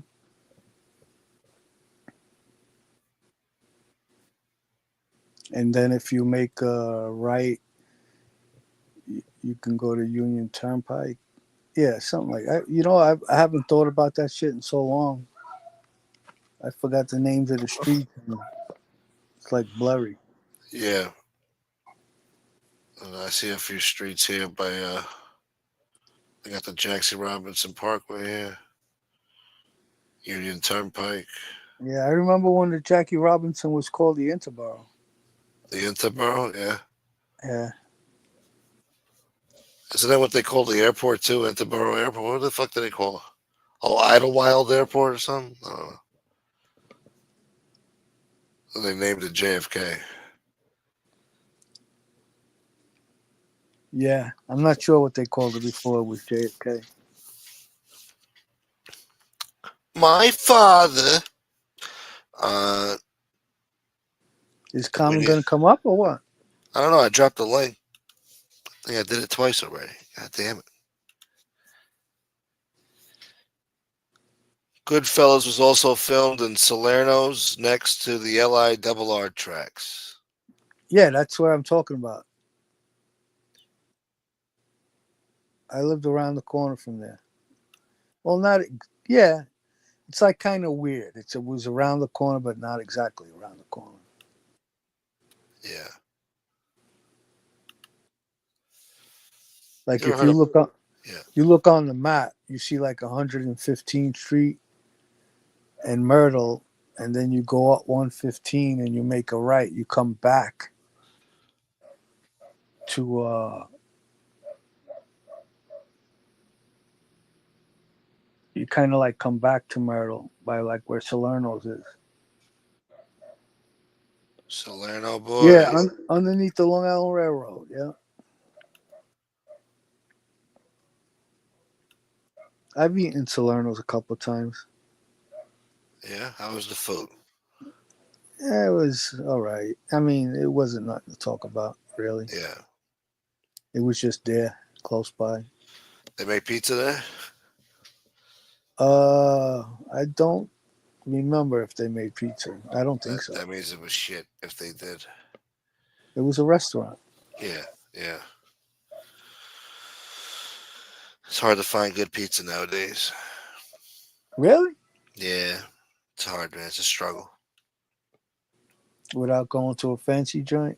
I guess, yeah. You know, like a regular pizzeria. It's hard to fucking. I don't know what the fuck happened, man.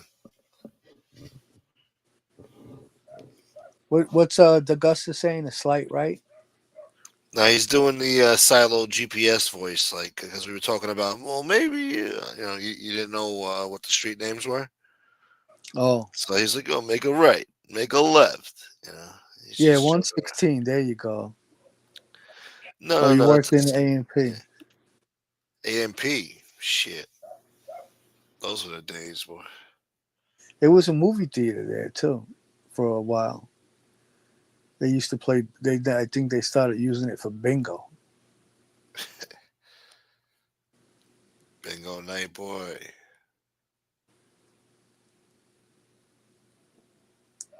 What's the AMP now? I don't know.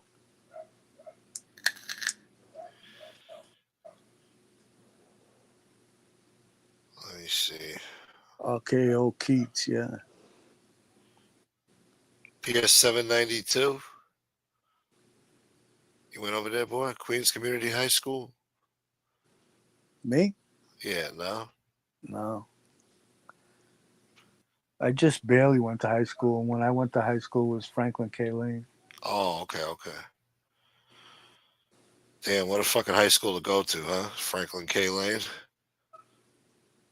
Shit, a lot of good Yeah, fellas went to that school. yeah. I didn't start living over there until like the 90s. Yeah, Before that was closer, Ozone Park, Woodhaven. Oh yeah, Franklin K. Lane's a big school, man. yeah, I've seen it before. It's huge. Yeah,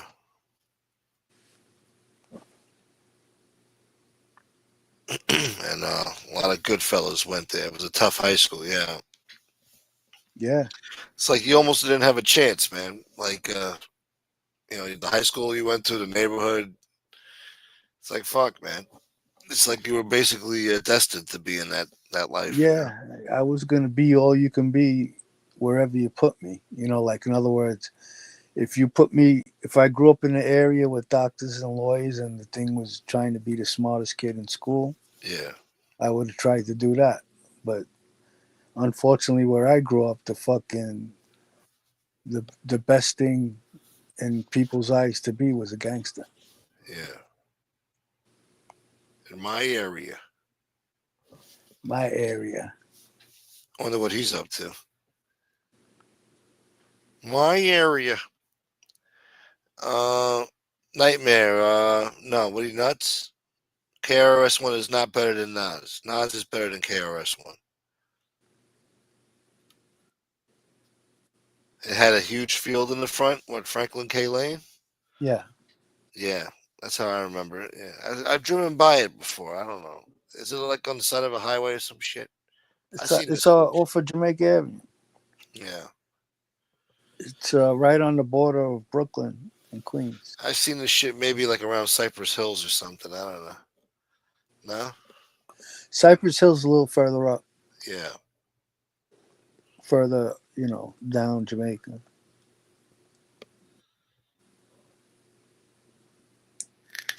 I guess Common's not coming on. I don't know. Maybe we If should get not, out of here. yeah, I guess so. It's been a 3 hour show. Yep. But, All I don't right. know. Good night to everybody in the chat. Always a pleasure talking to you guys. My man. Gunsmoke. Yes, sir. Have a good night. You too, bro. Be careful. Watch your back. Yeah, great. Yeah, All right, I buddy. Have guess a I good have night. to. You too, bro. Yeah. All right. All right, later, bro. All right, folks. I want to thank Howie for coming on the show tonight. Good talk. Some good stories there. Thank you, Soretti, George Costanza, Taton, Danny Green, Joe Root, Root Irish, and of course Nightmare, and the anonymous people. There was one or two anonymous people there. Thank you, George Costanza. Damn good to see you tonight. Good to see you, man. Shit. Cypress Pool over there. We'll ask him more questions next time. Thank you, Joe Root. Templar. Later, Dwayne. Hope you guys enjoyed the show. And we'll be live tomorrow night. Or tomorrow during the day. We'll see. Maybe prime time. So y'all stay tuned in now. Don't forget to hit the like button. And we'll catch you on the next episode. All right, Nightmare. I'll check it out. Thank you, Dwayne. And thank Howie most of all. Yeah. All right. Until next time. Peace.